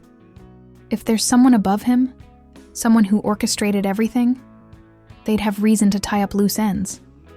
Naomi's mind races. Mrs. Kang mentioned power structures. She said Yoon took orders, but she never named who from, because she didn't know, or she was too scared to say. Then we make them tell us. The raid happens at dawn, Sanchez's team, with Naomi and Seonwoo as observers. They breach fast and hard, flashbangs, shouted orders, suspects on the ground before they can reach weapons. The apartment is a tech hub, servers, encrypted drives, maps of Seoul marked with locations Naomi recognizes, Luna's apartment, the courthouse, the embassy. This wasn't random. This was systematic targeting. Sanchez drags the lead suspect, a man in his 40s, scarred and silent, into a chair. Start talking. The man says nothing. Naomi steps forward. You attacked Luna Oh. You stole her files, and unless you cooperate, you're looking at 20 years minimum. So I'll ask once, who hired you? Silence. Seonwoo leans against the wall, arms crossed. I recognize you. Kim Tae-jin. You used to run security for a shipping company in Busan. 3 years ago, you disappeared. Same time Jin-soo Park was murdered. You were there, weren't you? You helped make it look like suicide. Tae-jin's eye twitches. Seonwoo's hit a nerve. You're good at your job, Tae-jin. Very good. But loyalty only goes so far. The people you work for, they'll burn you the moment you become inconvenient. Just like they burned Yoon. Just like they'll burn whoever's next. Seonwoo crouches, eye level. But if you cooperate, I'll make sure you get a deal. Reduced sentence, witness protection, a chance to start over. All you have to do is give me a name. Tae-jin's jaw tightens. He's weighing options, calculating risks. Finally, he spits one word. Serpent. What? That's the code name. The one who gives orders. I don't know their real identity. No one does. We get instructions via encrypted channels, money transfers, target lists, but never a face, never a name. Naomi exchanges a look with Seonwoo. Where's the next target? I don't know. Lie. I swear. We were paid to retrieve Luna Oh's files and stand by. Further instructions pending. Tae-jin's voice cracks. But there was chatter. Someone high profile. Someone close to the original case. Naomi's stomach drops. Who? A prosecutor. The one building the case against Mrs. Kang. Seonwoo's face goes white. Prosecutor An. They reach Prosecutor An's office with minutes to spare. The building is swarming with police, security heightened after threats against multiple officials. But Naomi's badge and Sanchez's authority get them through. An is in his office, surrounded by case files, oblivious to danger. He's a small man, 50s, glasses, perpetually stressed, but his record is impeccable. He's been the driving force behind holding Mrs. Kang accountable. Miss Blackwell. Mr. Kang. What can I do for you? You're in danger, Naomi says bluntly. We have credible intel that someone plans to assassinate you. Possibly today. An blinks. That's concerning. It's more than concerning. It's imminent. We need to move you to a secure location. Now. I have a hearing in 2 hours. Cancel it. I can't just... The window explodes. Glass showers the room. An falls, clutching his arm, grazed, bleeding but alive. Naomi tackles him behind the desk as a second shot cracks the air. Seonwoo dives for cover, yelling into his phone for backup. Naomi peers over the desk. Across the street, on a rooftop, a figure with a sniper rifle. They're repositioning, lining up another shot. She doesn't think, just moves. Out the office, down the hall, through a side exit. She crosses the street amid honking cars and confused pedestrians, bursts into the adjacent building, takes the stairs 3 at a time. Her lungs burn, her legs scream, but she doesn't stop. 7th floor, rooftop access. She kicks the door open. The sniper turns. Male, young, professional. He swings the rifle toward her. Naomi's already moving. Rolls left, comes up firing. Her first shot misses. The second hits his shoulder. He drops the rifle, reaches for a sidearm. She closes the distance, disarms him with a brutal elbow strike, and pins him face down. Who's Serpent? Go to hell. She presses her gun to his temple. Last chance. You won't shoot. You attacked my friend. Tried to kill a prosecutor. Helped murder a detective. I'll absolutely shoot. Her voice is cold steel. But I'd prefer you alive. So talk. For a moment, he's silent. Then, barely a whisper. I don't know. None of us do. But there's a meeting. Tonight. Some of the old network. People who survived the purge. They're regrouping, planning next moves. If you want Serpent, that's your shot. Where? He gives her an address in Itaewon. A club, underground, private. Sanchez's team arrives, cuffing the sniper. Naomi stands, hands shaking from adrenaline. Below, Soul spins on, oblivious, resilient, infinite. And somewhere in its depths, Serpent waits. The club is called Eclipse. A name so on the nose it's almost insulting. It's buried 2 levels beneath an Itaewon shopping district, accessible only through an unmarked door guarded by men who could break concrete with their stares.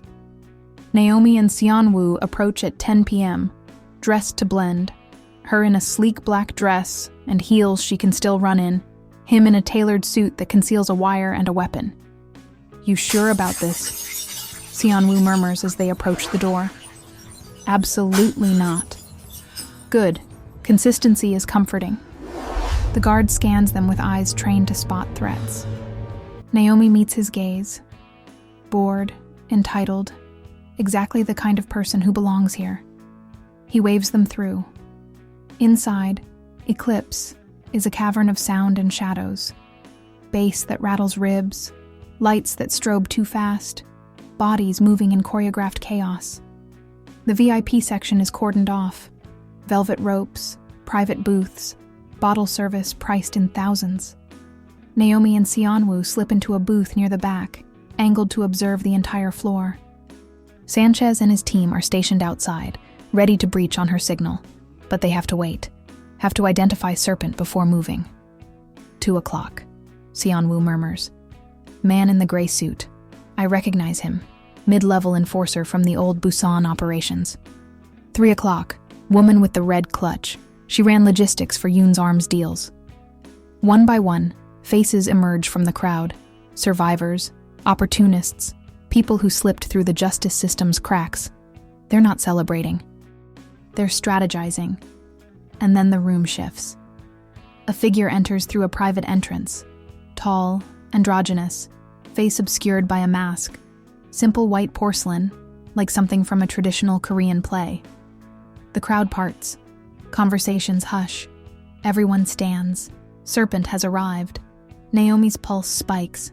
She activates the wire, transmits to Sanchez. Target confirmed. Stand by. Serpent moves to the center booth, gestures for silence. When they speak, the voice is distorted. Electronic modulation, rendering gender and identity unrecognizable. You know why we're here. The network is fractured. Yoon, Mrs. Kang, Chulmin, all gone. But the infrastructure remains. The contacts, the routes, the buyers. We rebuild, we adapt, and we eliminate threats. A projection flickers on the wall. Faces. Luna, Prosecutor An, Sanchez, and Naomi.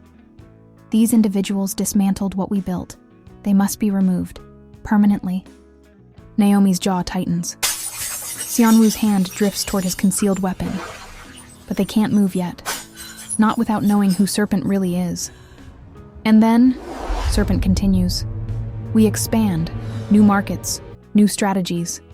The old ways were reckless. Too visible. We operate in shadows now. Legitimate businesses as fronts. Politicians as partners. We don't fight the system. We become the system. Applause ripples through the crowd. Quiet. Calculated. Naomi's mind races. She needs to see the face behind the mask. Needs proof. But approaching directly is suicide. Then Xianwu leans close, whispers, "Trust me." And before she can stop him, he stands, strides toward the center.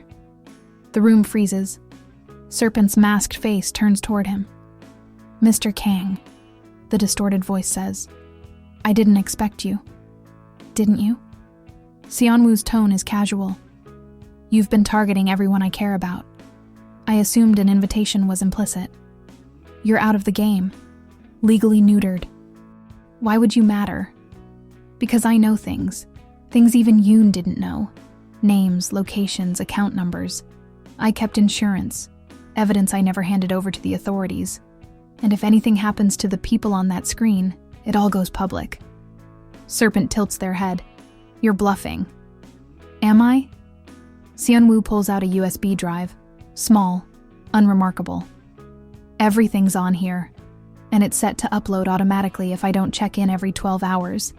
So if you kill me, you lose. If you kill them, you lose. The only way you survive is to let us walk out of here. Unharmed." The silence is suffocating. Naomi watches, heart hammering, fingers twitching toward her weapon. Then Serpent laughs, a cold mechanical sound. "Bold. I appreciate that." They reach up slowly and remove the mask.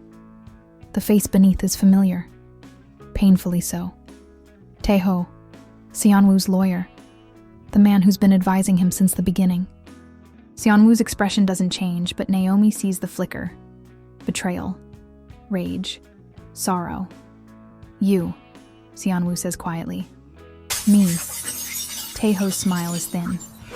"You always trusted too easily, Xianwu, even as a child. It's your greatest weakness." "Why?" "Because loyalty is expensive, and you stopped paying." Taeho gestures around the room. "This network, I built it. Yoon was a tool. Mrs. Kang was a useful idiot. But the real power, the real control, was always mine. And when you started playing hero, you became a liability. So you framed me. I tried, but you had her." Taeho's gaze shifts to Naomi. The American detective with a savior complex. She complicated things.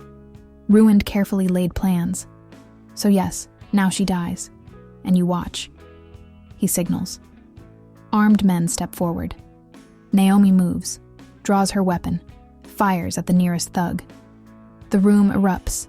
Xianwu tackles Taeho, and they crash into the booth. Naomi fights her way toward them, every instinct honed, every shot precise. Sanchez's team breaches.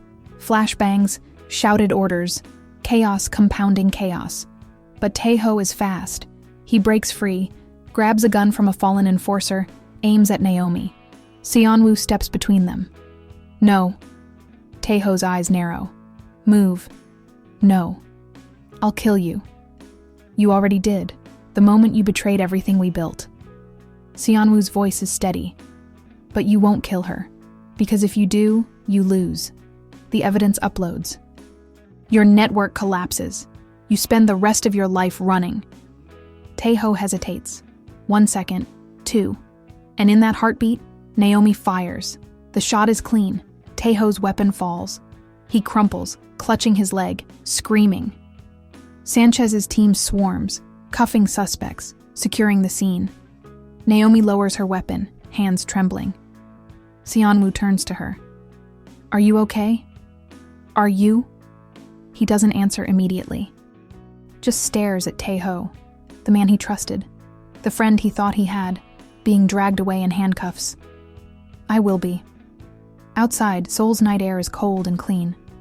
Naomi and Seonwoo sit on a curb, sirens wailing, exhaustion settling in. "It's really over," Naomi says. "For now." Cynic. Realist. He looks at her. "But maybe that's okay. Maybe the fight doesn't end. Maybe we just get better at fighting." She leans against his shoulder. "I'm so tired." "Me too." They sit in silence. Two broken people who saved each other, again and again, until saving became the only language they knew. And as dawn creeps over the city, they stand, bruised but undefeated, ready for whatever comes next. Because some wars don't end. They just become part of who you are. Chapter 11, On the Threshold of Fear. Continued. Luna recovers slowly, physically healed within weeks, but the trauma lingers. Naomi visits often, bringing coffee and conversation, letting her talk or not talk as needed. Minjun becomes an unlikely guardian, checking in daily, ensuring her security. "I'm thinking of leaving Seoul," Luna admits one afternoon. "Starting fresh somewhere. Australia maybe, or Canada. Somewhere the name Kang Holdings doesn't mean anything." Naomi understands the impulse. Part of her wants the same, to disappear into anonymity, to shed this skin that's become too visible, too marked by violence. "You don't have to run," Naomi says carefully. "You were a victim. You cooperated. You have rights. I have a target on my back." Luna wraps her hands around the coffee cup. "And so do you. As long as we're in Seoul, as long as we're connected to this case, we're reminders. Of failure, of exposure, of what happens when the system's not as controlled as people think." She's not wrong. Naomi has felt the weight of invisible eyes, people watching from shadows, calculating whether she's truly neutralized or simply lying dormant. "Then go," Naomi says finally. "Live the life you deserve, one without conspiracy, without fear."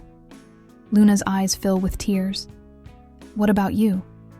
"I'm not that brave." Seonwoo's world has shrunk and expanded simultaneously. His suspended sentence means limited travel, constant monitoring. But the legal aid work flourishes, his name now synonymous with redemption, with second chances. People come to him because they believe he understands failure, understands the space between laws and justice. Naomi finds him in his modest office, a fraction of the size of his old corporate suite, but infinitely more honest. He's helping a woman navigate a custody dispute, listening with the focused intensity he once reserved for mergers and acquisitions. When she leaves, he looks up. "You're leaving. How did you—" "Because I would." He leans back. "Clarice offered you something. A promotion, a transfer, a way out. DC Bureau Chief for International White-Collar Crime." Naomi sits across from his desk.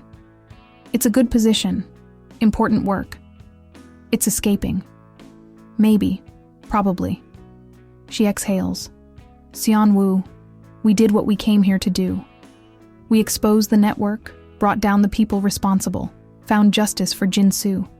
Staying just prolongs it, makes it harder." "Makes what harder?" "This. Us." The words hang between them, inadequate and necessary. "We were forged in crisis. We made sense under fire. But ordinary life? I don't know if we can do that." Seonwoo stands, walks to the window. Seoul stretches below, indifferent, eternal, already moving past this chapter toward the next. "You're right," he says quietly. "We probably can't. Because ordinary requires trust. And we learned trust is currency, not value. Ordinary requires vulnerability, and we learned vulnerability gets you killed." He turns back to her. "But I'd like to try. With you. Even if we fail." Naomi's throat tightens. "Seonwoo, I'm not asking you to stay. I'm asking you to come back." He steps closer. "When you need to. When the weight gets too heavy. When you're tired of fighting alone. Come back to Seoul. Come back to me. And we'll figure out what ordinary means for people like us." She wants to believe him. Wants to think that love, or whatever this is, survives distance, Compartmentalization, the grinding reality of separate lives. But she's learned hard lessons about want and reality. I can't promise that. I'm not asking for promises, just possibilities. Naomi's last night in Seoul, she stands on the emerald sky rooftop. No longer cordoned off, no longer a crime scene, just another venue hosting the city's endless parade of celebrations. The sun sets in shades of amber and crimson, painting the Han River gold. Seon-woo joins her, bringing 2 glasses of wine and Jin-soo's umbrella. Still carried, still symbolic, still refusing to disappear. "Did you say goodbye to everyone?" he asks. Sanchez, Luna, Minjun, even Mrs. Kang through a prison glass partition. Naomi takes the wine. She didn't speak, just watched me with this look. Not anger, not fear, like she was cataloging me for some future calculation. She'll never stop playing the game. Neither will we. That's the thing. You can arrest the players, but the game itself, it just reshapes, evolves, finds new people. They stand in comfortable silence, watching the city transition from day to night, streetlights flickering on in sequence, millions of small illuminations replacing the sun's fire. "I meant what I said," Seon-woo murmurs, "about coming back. I know. And you're still leaving." "I have to." Naomi looks at him. "For a while. I need to remember what I am when I'm not fighting, what we are when we're not in crisis. And if you find out we're nothing, then at least we'll know." She takes his hand. "But Seon-woo, we're not nothing. What we did, what we survived, that's real, that's solid, even if distance makes it harder to see." He nods, accepting what he can't change. "When?" "Tomorrow morning. Flight at 6 a.m. Then we have tonight."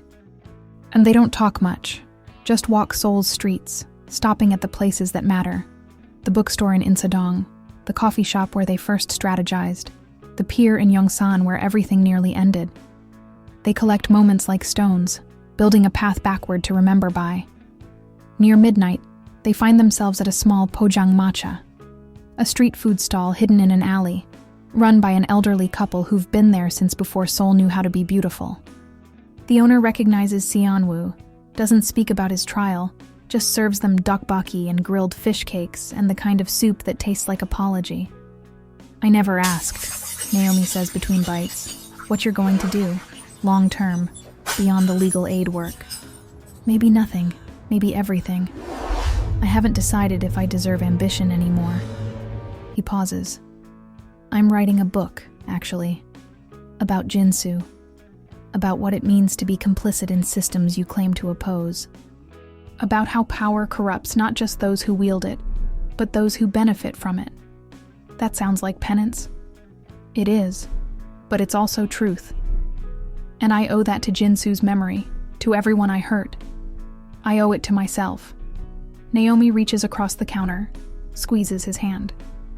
"I'll read it. I know you will." At 4 a.m., they sit at Incheon Airport's departure lounge, hours before her flight, unable to part elsewhere. The space is almost empty, a few business people sleeping in chairs, a couple kissing goodbye, cleaners moving through the terminal like ghosts. "Last question," Seon-woo says. "Do you love me?" It's the question she's been avoiding, the one that requires honesty she's not sure she possesses. "I love who you are when you choose to be better," she says finally. "I love the man who surrendered for me, who risked everything to protect Luna, who decided that redemption matters more than reputation." She meets his eyes. "Is that enough?" "It's more than I deserve. Maybe. But it's what I have to give." They hold each other as the airport wakes, staff arriving, early flights announced, the machinery of departure grinding to life. And when it's finally time, Naomi stands without looking back, because looking back means staying, and staying means accepting a life she's not ready for. At the gate, she turns once. Seon-woo stands motionless, umbrella under his arm, watching her disappear into the tunnel that leads to the plane. She doesn't wave. Some goodbyes require silence. Washington, D.C. in winter is a study in bureaucratic cold. Glass buildings, marble corridors, people in expensive suits making decisions that ripple across continents. Naomi's office is on the 15th floor of the FBI building. Corner space, floor-to-ceiling windows that survive prosecution. But it's all surface now. No stakes, no fire. Just paperwork wrapping around an aching void. She receives updates from Seoul through unofficial channels. Sanchez's promotion. Luna's successful integration into witness protection. Australia, working remotely for tech companies. Min Jun's continued work at Kang Holdings. Now genuinely legitimate, genuinely trying. And Seonwoo. Articles about his book. Interviews where he discusses redemption with the kind of raw honesty that makes Naomi's chest hurt. He looks different in photographs now, lighter. Like he's finally put something down that he's been carrying his entire life. 3 months into her new position, she receives a package, a manuscript, handwritten dedication on the first page. For Naomi, who taught me that saving someone isn't about believing they deserve saving, it's about believing they're worth trying for. S. She reads it in one night. The book is devastating, clinical in its examination of corruption, poetic in its grief for Jin-soo, unflinching in its assessment of Seonwoo's own complicity. By the ending, tears are streaming down her face. She calls him at 3 a.m., not calculating the time difference. He answers on the first ring. "Did you sleep at all?" "No. Did you?" "No. I've been waiting for you to finish." His voice carries across 6,000 miles like it's coming from the next room. "What do you think?" "I think it's going to destroy people, in the best way possible." "Good." Another pause, the kind that holds entire conversations. "I miss you," he says. "I miss you too. Come back." "I can't. Not yet. I need to." But she stops. Because what does she need? To prove something? To heal? To decide whether she's strong enough to love someone without crisis as a foundation? "I know," he says gently. "I'm just telling you, I'll wait. 1 year, 5 years, 10 years. The offer stands." After they hang up, Naomi stares at the manuscript, at his words, at the version of him that exists on these pages. Broken, honest, redeemed. And she makes a decision. 6 months later, she requests a transfer back to Seoul as FBI liaison to the Korean National Police Agency. The paperwork is complicated, but her record is spotless. Her expertise is valuable. They grant it. The night before she leaves D.C., Clarice takes her to dinner, Italian place in Georgetown, quiet enough to talk without shouting. "You're going back for him," Clarice says. Not a question. "I'm going back to finish what I started." "Naomi, love and justice aren't the same thing." "I know, but maybe they don't have to be opposites." Naomi sets her fork down. "Clarice, I've spent my entire career chasing monsters. I've gotten very good at identifying corruption, dismantling networks, destroying evil. But I'm not sure I know how to build anymore. How to create something instead of destroy it. And I think he might teach me." Clarice studies her. "You've changed since Seoul. We all have. That city burns people until they're either ash or diamonds. Which are you?" Still deciding. Seoul welcomes her back with rain. Sheets of it, the kind that erases skylines, turns the city into an impressionist painting. Naomi stands at Incheon Airport with 2 suitcases, passport stamped with official designations, heart hammering like she's 18 and afraid of everything. Seonwoo waits outside security. No guards, no security detail, just a man in a rain-soaked sweater holding Jin-soo's umbrella. When she sees him, she starts walking. Not running. Dignity remains. But with purpose, with certainty. "Hi," she says. "Hi yourself." He opens the umbrella, holds it over both of them as rain continues to fall. Around them, Seoul moves in perpetual motion. People rushing, cars honking, the endless machinery of survival. "I don't know how to do this," Naomi admits. "Normal life.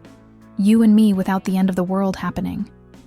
Neither do I, but I'm willing to learn if you are. She takes his hand. Yeah, I'm willing. They walk toward the parking lot, toward Seoul's glowing heart, toward a future that's unwritten, uncertain, but somehow less terrifying when walked together. And somewhere in the city's shadows, Jinsu Park's umbrella catches the rain, a small shield against impossible storms, a reminder that even in the darkest nights, two people can choose light. 6 months into her posting, Naomi and Seonwoo establish a rhythm, not quite domestic, not quite separate. They maintain individual residences, her official quarters in Gangnam, his modest apartment in Bukchon, but somehow end up spending most nights in Bukchon, surrounded by books and takeout containers, talking until 3 a.m. about everything except work. It's a careful balance. Professional distance maintained for her role, emotional intimacy preserved in private spaces. They attend official functions separately, nod politely when paths cross, communicate mostly through encrypted messages that could almost be mistaken for professional correspondence.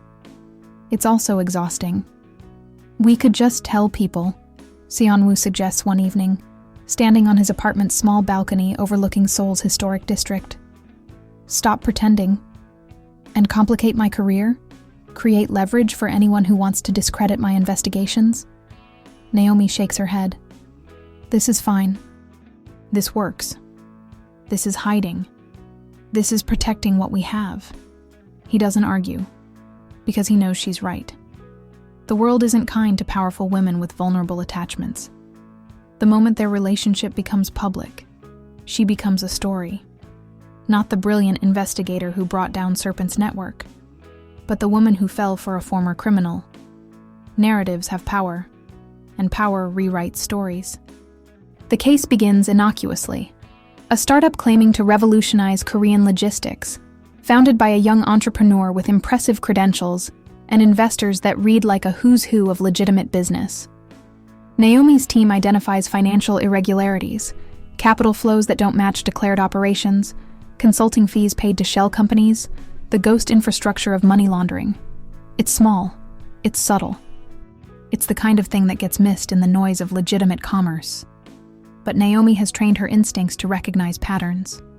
And this pattern screams of Serpent's old network, reorganized, rebranded, but fundamentally the same. She brings her concerns to Sanchez, who brings them to his captain, who suggests, gently, carefully, that perhaps the investigation is premature, that Naomi might be seeing connections that don't exist, that paranoia can cloud judgment. The third time she's told to stand down, she knows something's wrong. Seonwoo. Late night, his apartment, her laptop open to financial documents. Is this real? Or am I chasing ghosts? He studies the data, scrolling through spreadsheets she's compiled. Where did you get this? Official channels, but they're telling me to let it go. That there's nothing here. There's definitely something here. His voice is careful. But Naomi, if they're telling you to let it go, that means someone doesn't want it investigated, which means someone powerful has an interest in keeping this network alive. Her stomach drops. How is that possible? Taeho's imprisoned. Yoon's imprisoned. The organization is destroyed. The organization was destroyed. The infrastructure remains. Seonwoo sets the laptop aside. Think about it. Every criminal network has redundancy, backup plans, succession protocols. Taeho was brilliant enough to establish an automatic transition if he ever fell. Someone we haven't identified yet, positioned perfectly to step in and reconstruct. Then who? That's the question, isn't it? The answer arrives 3 days later in the form of an encrypted email sent to Naomi's personal account. Stop investigating. You're in danger. Trust no one at your agency. A friend. No signature. No identifying information. Just warning. She shows it to Sanchez, who goes pale. Naomi, how many people have this email address? 10, maybe 15. Colleagues, family, Clarice. Why? Because if someone outside official channels got it, they're either incredibly well connected or they're inside. Sanchez paces his office. Which means your team might be compromised. All of them. Doesn't matter. You only need one. One person to know which leads you're chasing, which interviews you're planning, which documents you're accessing. That's enough to warn the network. Enough to protect it. Naomi feels the ground shift beneath her. She spent 6 months trusting her team, believing in their competence, working alongside people she thought were allies. But trust, she's learned, is a luxury criminals can't afford. What do? You go dark. Stop using official channels. Stop accessing the FBI database. And you find evidence so concrete, so undeniable, that even if your entire team is compromised, the information survives exposure. That's not exactly protocol. Neither is working for a network that includes people inside your organization. Sanchez's eyes are hard. Naomi, you came here because you wanted to build something. Justice systems, legitimate institutions, places where corruption doesn't win. But sometimes you have to step outside those institutions to save them. Sometimes protocol is just a cage. Naomi brings everything to Seon-woo. Files copied onto anonymous drives, financial records photographed, communications reconstructed from her own notes. They spread it across his apartment's dining room, a war map of money and connections, visible from nowhere but here. Okay, Seon-woo says, studying the papers. You have the flow, you have the amounts, but you're missing the apex. Someone who connected the old network to the new one. Someone trusted by Taeho, positioned high enough to coordinate without drawing attention. He points to a series of consulting payments. These transactions are routed through legitimate companies, but they all trace back to the same law firm, Kim and Associates, based in Seoul's Gangnam district. A law firm? That's perfect cover. Lawyers see everything, know everyone, operate in a world where confidentiality is law. Who better to rebuild a network than someone whose profession requires discretion? Naomi pulls up the firm's records, scrolls through partner names, and stops. No, that's not possible. On the screen, listed as senior partner, Attorney Park. Under their photograph, a biography, credentials, a list of high-profile cases. Attorney Jin-soo Park. The name hits like a physical force. The same name. Jin-soo's brother, the one who went into law, who cut ties with the family after Jin-soo's death, who never testified, never appeared, never played any role in the investigation. It can't be, Naomi whispers. Clarice ran a full background check on everyone connected to the case. Jin-soo's brother would have come up, unless someone buried it, unless he paid for his past to be erased. Seon-woo's voice is quiet. Naomi, what do you know about Jin-soo's family? Only what he told me. He said his brother was younger, ambitious, went to Seoul's best schools. And you never thought it strange that a successful lawyer never appeared at the funeral? Never gave condolences? Never seemed to care that his brother died under suspicious circumstances? The pieces crystallize. Terrible, undeniable. He knew. He's always known. And instead of seeking justice, he leveraged his brother's death to rebuild the network. Welcome to Korean business, Seon-woo says bitterly, where blood means nothing compared to profit. Getting proof requires going directly to Kim and Associates. Naomi obtains a warrant, through Sanchez, carefully compartmentalized, shared with no one else, and they move fast, before word can spread through compromised channels. The office is all glass and steel, all surfaces and no substance. They find Jin-soo's brother in the main conference room reviewing contracts. He's younger than expected, mid-30s, sharp suit, the kind of face that photographs well. Attorney Park, Naomi says, badge raised. We have a warrant to search your premises and access your financial records. He doesn't look surprised, doesn't look afraid, just sets his pen down with deliberate calm. On what grounds? Conspiracy to operate an illegal international trafficking network, money laundering and obstruction of justice regarding the death of Detective Jin-soo Park. A smile plays at his lips. You have evidence? We have transactions. We have communications. We have a pattern that connects your firm to the surviving members of Serpent's network. Patterns are circumstantial, and I have very good lawyers.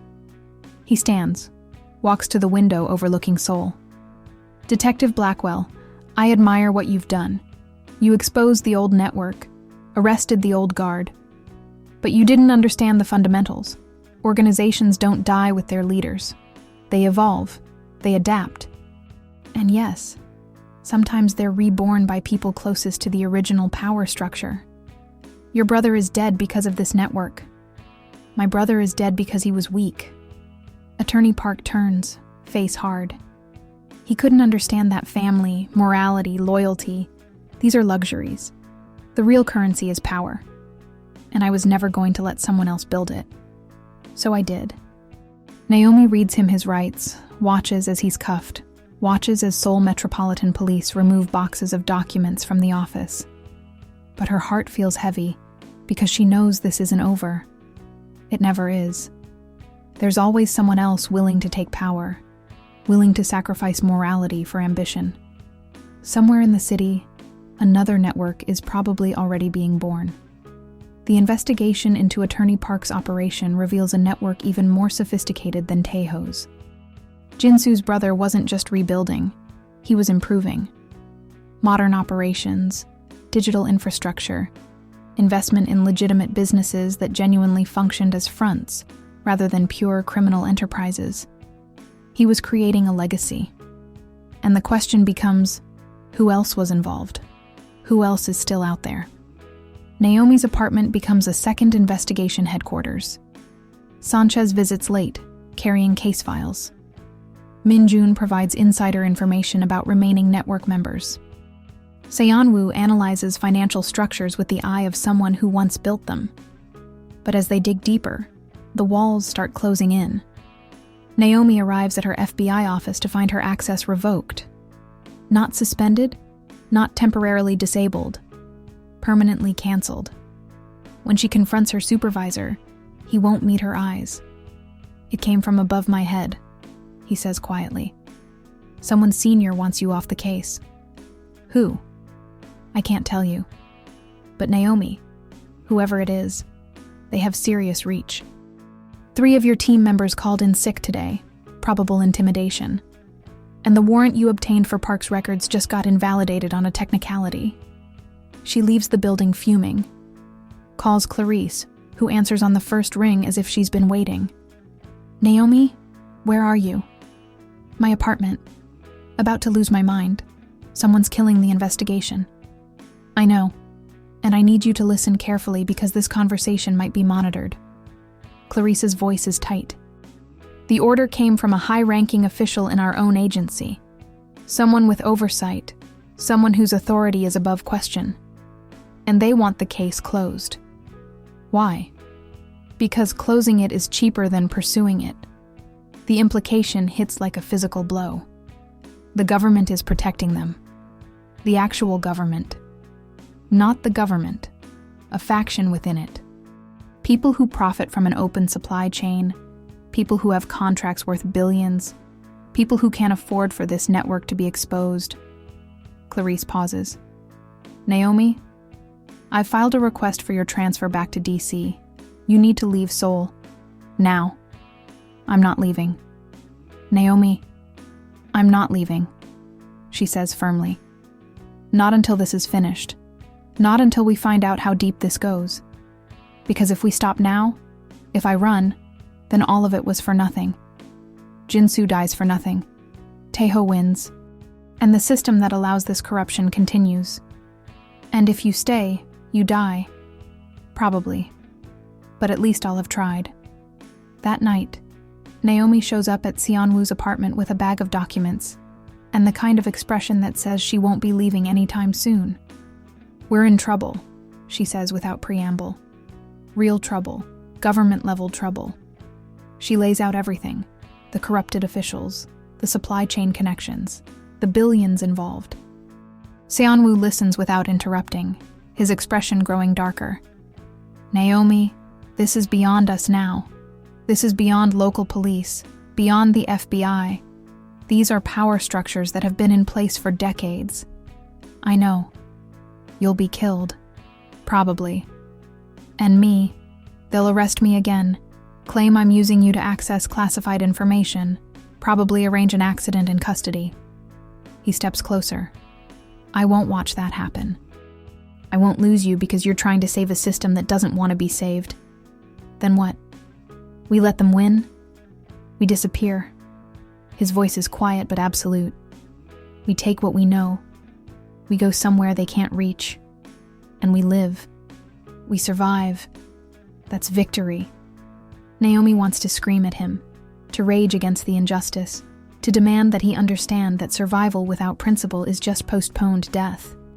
But she sees the fear in his eyes, the terror of losing her, and she realizes something important.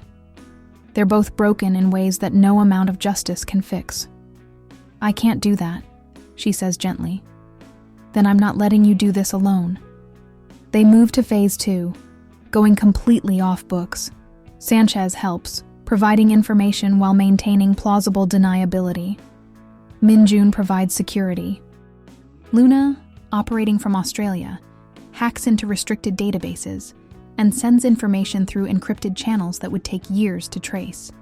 What emerges is a conspiracy so vast, so deeply embedded in legitimate power structures, that Naomi almost can't believe it.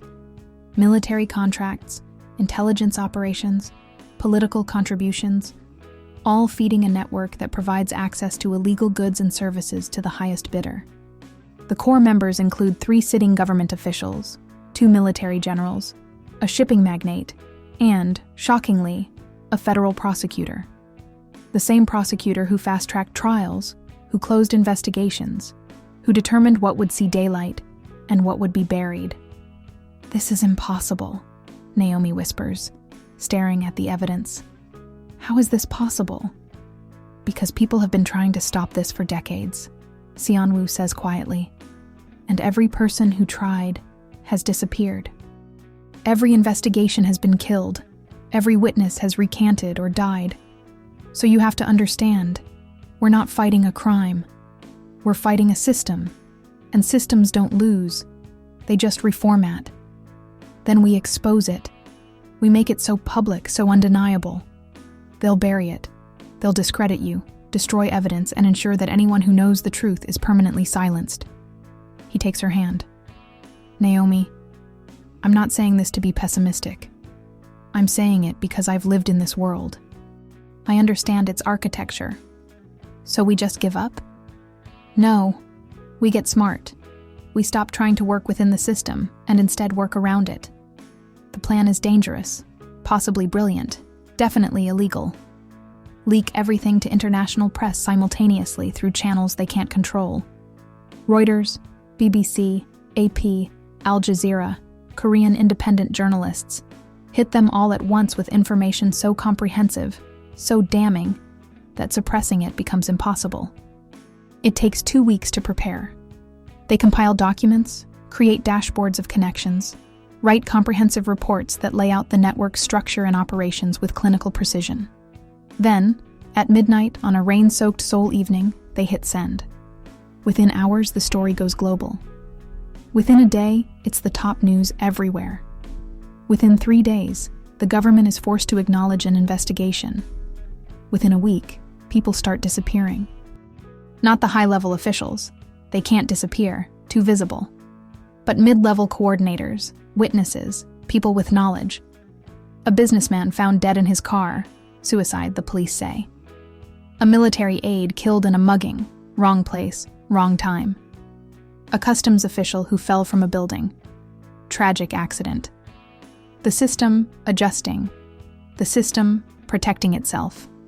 Naomi watches from a safe house in Busan, arranged by Sanchez, funding provided by Min-jun, security handled by people Seon-woo trusts. She watches her career dissolve, watches the FBI distance itself from her accusations, watches the narrative shift from exposing corruption to disgraced agent makes unsubstantiated claims. They're winning, she says to Seon-woo, who's been beside her through all of it. His hand in hers the only solid thing in a world gone liquid and impossible. They're surviving. But Naomi, look closer. He points to a news report. One of the federal prosecutors, facing pressure from public outcry, has agreed to a special counsel investigation. Internal pressure is mounting. Congressional inquiries are being launched. It's glacial, insufficient, probably futile, but it's movement. We changed something, Seon-woo says. Not everything, not what we hoped, but we changed something. At what cost? Everything and nothing. Because the cost was always going to be everything. He pulls her close. But Naomi, I'm still here. You're still here. We survived. And maybe, she thinks, that's the real victory. Not destroying the system. Systems are too resilient, too powerful, too invested in their own continuation. But surviving it. Standing in the wreckage of what you tried to build and choosing to build again. Survival isn't triumph, but it's defiance. And sometimes, defiance is enough. 3 months later, the story shifts. Not dramatically, but perceptibly. The kind of momentum that builds when enough people refuse to look away. The special counsel's investigation becomes public. Congressional hearings are televised. A journalist who's been tracking the network wins a major award for her reporting. Naomi watches it from a remote office where she's been reassigned, officially on probation, unofficially doing crucial work investigating public corruption. The distance from Seoul is both blessing and curse. She's safer, but she's also disconnected from the pieces she helped move.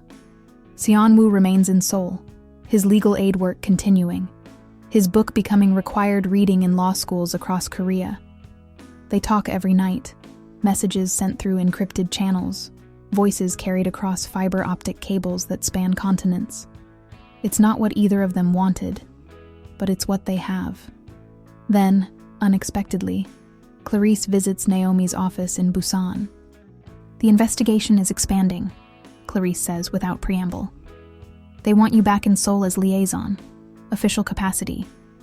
Your credentials will be restored, your record scrubbed. It's an offer that doesn't come around twice. Because you were right. Because the system is finally starting to hold people accountable. And because they need someone they can trust. Someone who's already paid the price for this fight. Naomi stares at her mentor. And if I refuse, then you stay here. Safe, invisible, doing good work, but never more than incrementally. You get a life. You get Seon-woo if you want him. You get peace. But I don't get closure. No, you don't. The choice takes 24 hours. Naomi sits with the implications. Returning to Seoul means returning to danger. Returning to the politics and pressures and impossible calculus of justice, delayed but not denied. It means another chance at finishing what she started, but with no guarantee of success. It also means risking everything she's built, including her relationship with Seon-woo. When she tells him, she does it in person. Takes the train north, walks through Seoul's rain-wet streets, finds him in his office surrounded by files of people seeking second chances. I'm going back, she says, to the investigation. Official capacity. He looks up, expression unreadable. And us? That's the hard part. I'll be on probation, under surveillance, deeply embedded in agency politics. My personal relationships will be scrutinized. So they'll know about us. Probably. Eventually. Seon-woo stands, walks to the window. Seoul spreads below, infinite, indifferent, still turning despite everything they've done to change it. I'll wait, he says finally. However long it takes, you finish this. You get your closure, and then we figure out what comes next. That's not fair to you. Nothing about us has been fair, but it's been worth it. He turns back to her. And I meant what I said months ago. I'd rather love you from a distance than lose you completely. They stand there, rain drumming against windows, the city's chaos muffled by glass and determination. Thank you, Naomi whispers. For what? For choosing me, even when it would be easier not to. He pulls her close. Never easier. Always worth it. Back in Seoul, Naomi moves through the embassy with official designation, FBI Korea liaison. Her office overlooks the city, a view she's learned to appreciate despite its weight. Every window frame contains a crime, a conspiracy, a system that failed someone. She begins building her case slowly, carefully, methodically, using official channels now, but careful about who she trusts. Sanchez becomes her primary contact, the one stable person in a landscape of shifting loyalties. The investigation follows a simple truth. Follow the money.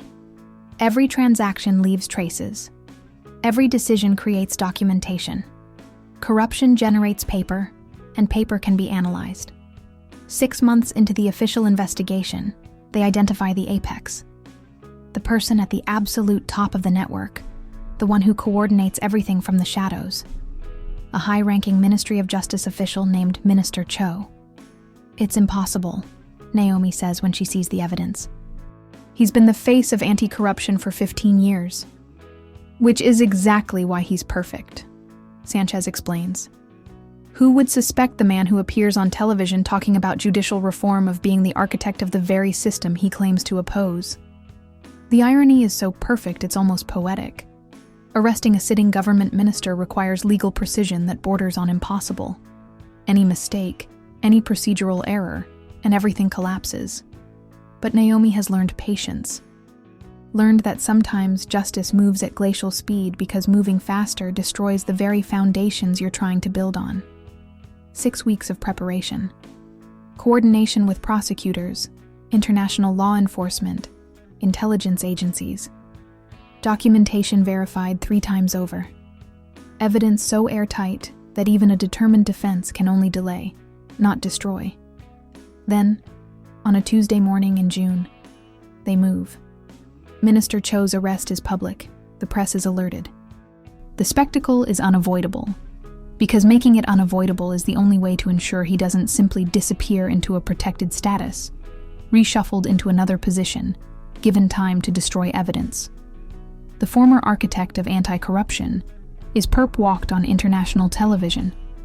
His face the mask of a man who finally understands that systems protect their architects only as long as those architects remain useful. And for the first time in months, Naomi feels something approaching peace. Not complete peace. Too many people are still out there, still profiting, still operating in shadows. But meaningful progress. Closure on one chapter. That night, she goes to see Seon-woo, finds him in his apartment, reading something. His next book, she learns. About corruption in non-governmental sectors. About how power persists beyond legal systems. It's done, she says simply. The investigation? The investigation. The main target. There's more work. There's always more. But the head of the network is in custody. Seon-woo sets his manuscript aside, pulls her into an embrace. You did it. You actually did it. We did it. All of us. Sanchez, Luna, Minjun, you. It wasn't one person. But it was your vision. Your determination. He steps back, looks at her. Naomi, what do you want now? The question hangs in the air between them, simple on the surface, infinite in its implications. I want a break, she says. I want to stop fighting for just a little while. I want to see what we are when we're not in crisis. So stay. Stay with me. Not temporarily, not provisionally. Stay.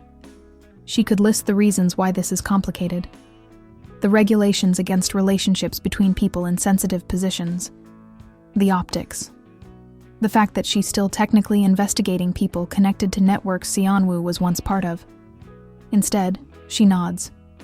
Yeah, I'll stay. Months pass. The world doesn't change dramatically. Corruption persists. Systems resist. Power adapts. But progress accumulates like snow. Visible, perceptible, gradually reshaping the landscape. Mrs. Hyeran Kang is convicted on multiple counts, sentenced to 20 years. She doesn't appeal, doesn't fight, just accepts with the same cold dignity she brought to her own corruption, as if losing power is simply another calculation in a game she's played her entire life. Attorney Park receives a life sentence. Prosecutors recommend against parole ever being considered. Minister Cho faces a trial that will take years, but public opinion has turned decisively against him. His name becomes synonymous with betrayal, with the corruption he claimed to fight. The network is fractured, weakened, but not eliminated. That would require dismantling power itself, a task no single investigation can accomplish. But it's been disrupted. Disruption creates opportunity. Opportunity creates pressure for reform. Small changes, but changes nonetheless. Naomi transitions to a permanent position at the embassy, her work shifting toward international financial crimes, chasing networks that operate across borders in the spaces between jurisdictions. It's meaningful work, it matters, and it doesn't consume her entirely anymore. She and Sianwoo establish a careful equilibrium, 3 nights a week at his apartment, 2 at hers, weekends wherever feels right. They don't publicize their relationship. It remains careful, private, but they stop hiding. Luna visits Seoul once, sees the city through different eyes than the trauma that drove her away. She's healed mostly, built a life on the other side of the world, but she keeps in touch. Minjun continues running Kang Holdings, transforming it into something genuinely legitimate. The profits are smaller than they were, but the shame is diminished. Sanchez makes captain, gets engaged, brings his fiancée to a dinner Naomi and Sianwoo host, and for an evening, they pretend to be normal people with normal problems.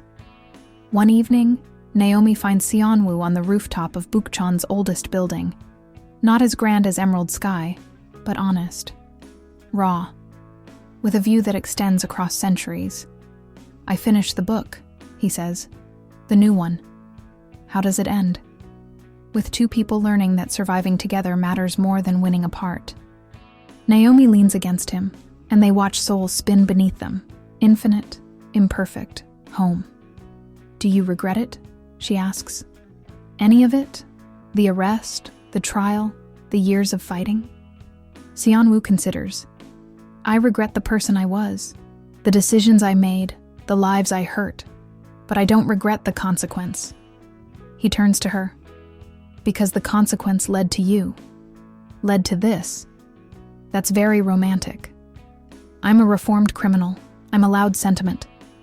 She smiles, genuinely, fully, for the first time in months, and realizes something important. She's happy. Not perfectly, not naively, but genuinely deeply happy in a way that survived danger and scrutiny and the weight of systems that tried to crush her. And for someone who spent her life fighting, that's a kind of victory. A year after Minister Cho's arrest, the special counsel investigation concludes. The report is massive. Over 3,000 pages of findings, recommendations, indictments. 7 high-ranking officials are charged. 12 bureaucrats are removed from office.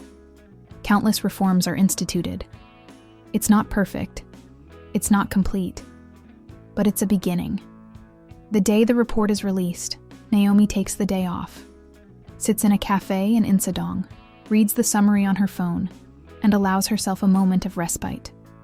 Then her phone buzzes. Unknown number. She almost doesn't answer, but something makes her. "Miss Blackwell." A voice she hasn't heard in years. "This is Prosecutor An. I wanted to thank you. For everything."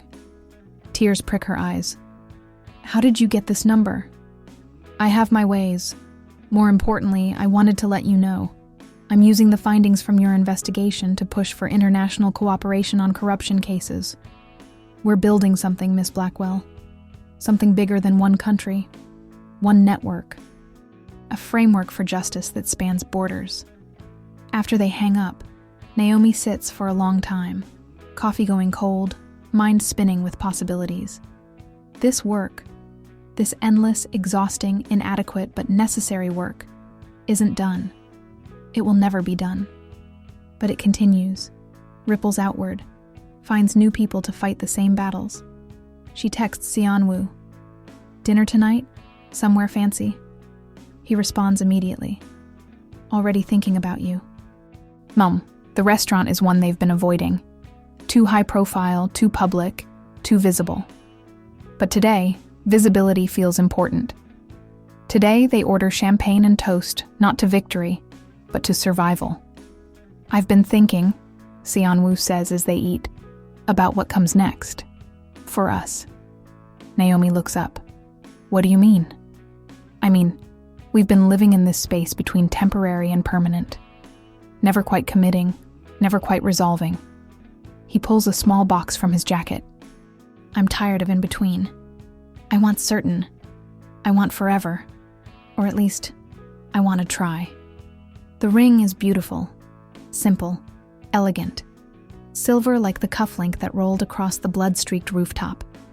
Like the umbrella that protected them through impossible storms. Like the small, fierce choice to keep trying despite everything.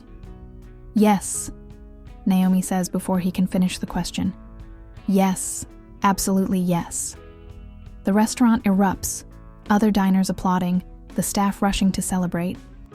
And for a moment, Naomi forgets about corruption and investigations and systems that need rebuilding. She's just a woman who loves a man who learned to be better. And that, it turns out, is enough. The wedding is small. Friends only. No press, no spectacle. Sanchez is Seon-woo's best man. Luna flies from Australia to stand beside Naomi. Min-jun attends, wearing a suit and something approximating a smile. They marry in a traditional setting, ancient temple, ritual officiant, vows written by hand.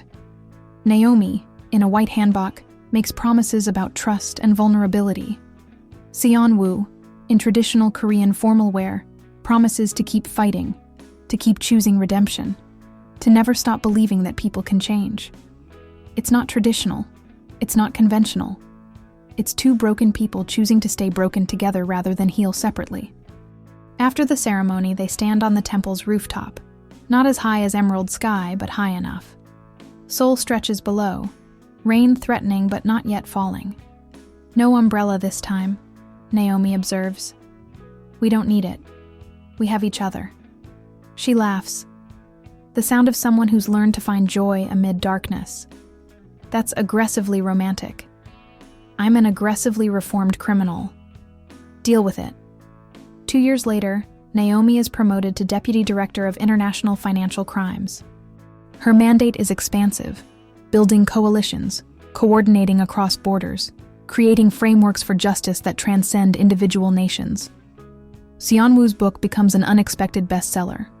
Universities request him as a lecturer. He becomes the face of redemption in Korean society. Not perfect, not uncomplicated, but genuinely committed to helping others find their way back.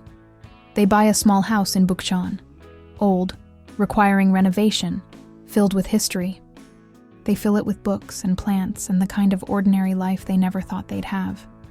Luna visits quarterly, stays for weeks. Her PTSD has mostly faded, replaced by resilience and a dry humor about the absurdity of having survived an international mafia network. Min-jun becomes their closest friend outside of Sanchez. He's dating someone, a human rights lawyer who knows his past and chooses him anyway. They double date occasionally, and the conversations are surreal. Comparing trauma, discussing how to rebuild after everything burns, laughing about the specific ways that power corrupts. Life, they discover, has a strange geometry. 5 years after that night on the Emerald Sky rooftop, Naomi stands in front of a conference of international law enforcement officials, presenting the framework she's been building, the Cross-Border Justice Initiative. It's ambitious, imperfect, but it represents years of work, collaboration, and the cumulative belief that systems can change. In the audience, Sanchez, now directing the International Crimes Task Force. Luna, advising on data infrastructure. Prosecutor An, who's become a mentor in her own right. And Seon-woo, sitting in the back, proud and patient, and forever changed by the night he almost died. When Naomi finishes her presentation, the room erupts in questions, suggestions, modifications. They hammer out details for hours. By the end, she's exhausted but exhilarated. You did something important today, Seon-woo says later. walking through Seoul's evening streets. Something that will outlast us. We did. All of us. That's the point. He takes her hand. Do you ever wonder what would have happened if I'd died that night? If that bullet had been 2 inches to the left? Every day for the first year. Now, not so much. Good. Because the woman who would have been born from that death, the version of you shaped by trauma and revenge, she would have been lethal. Brilliant, but broken in ways that couldn't heal. And instead, you became someone who builds. Someone who creates systems instead of destroying them. Someone who saved me and didn't demand redemption, just offered it as possibility. They stop beneath a street lamp. Rain starting to fall. Somewhere, Jinsu's umbrella sits in their closet, preserved, sacred, a memorial to the cost of justice. But they don't need it tonight. They have each other. I love you, Naomi says. Words she's said thousands of times, but that never lose their power. I know, and I love you for every day you choose it. The letter arrives on an ordinary Thursday. No return address, Seoul postmark. Inside, a single paragraph written in careful handwriting. Naomi Blackwell. I've watched your work from a distance. The reforms you've championed, the networks you've dismantled, the people you've protected. It's impressive, but I want you to understand something. Corruption isn't an enemy to be defeated. It's a force to be managed. For every network you destroy, 3 more are born. For every official you prosecute, 5 more are groomed to take their place. The question isn't whether you'll win. You won't. The question is whether you'll burn yourself out trying. A friend in the shadows. Naomi reads it 3 times. Doesn't report it. Not officially. Just shows it to Seon-woo. It's a threat, she says. Or a warning, or both. It's also true. Seon-woo responds quietly. Not all of it, but the part about corruption being infinite. That's true. So we just accept that? No. We accept that the work never ends. That victory is incremental, perpetual, never quite complete. That every night we sleep is a night someone is planning the next scheme. He takes her hand. And we keep fighting anyway. Not because we'll win, but because not fighting guarantees we'll lose. 10 years after the rooftop, Naomi and Seon-woo stand on a different rooftop. This one belongs to the FBI building in Seoul, a new facility built after the corruption investigation led to agency reforms. From here you can see the entire city, Gangnam's towers, Bukchon's traditions, Hongdae's artistic chaos, the Han River's eternal flow. Naomi is being transferred to DC, a promotion that comes with pain and pride. She'll continue building the Cross-Border Justice Initiative from FBI headquarters. She'll advise on cases spanning continents. She'll do important work. But she'll leave Seoul, leave the apartment in Bukchon, leave the daily presence of the man who saved her life by letting her save his. We're finally getting that break, Seon-woo says, reading her mind. The one we talked about. Different cities, different roles. We could have turned it down.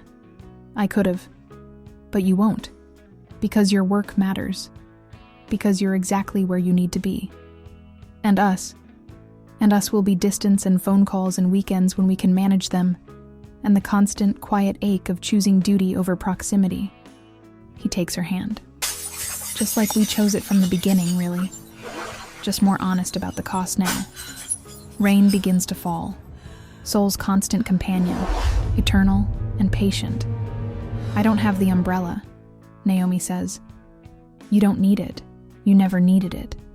You just needed to believe someone would stand beside you in the storm. She leans against him, and they watch the city's lights flicker on.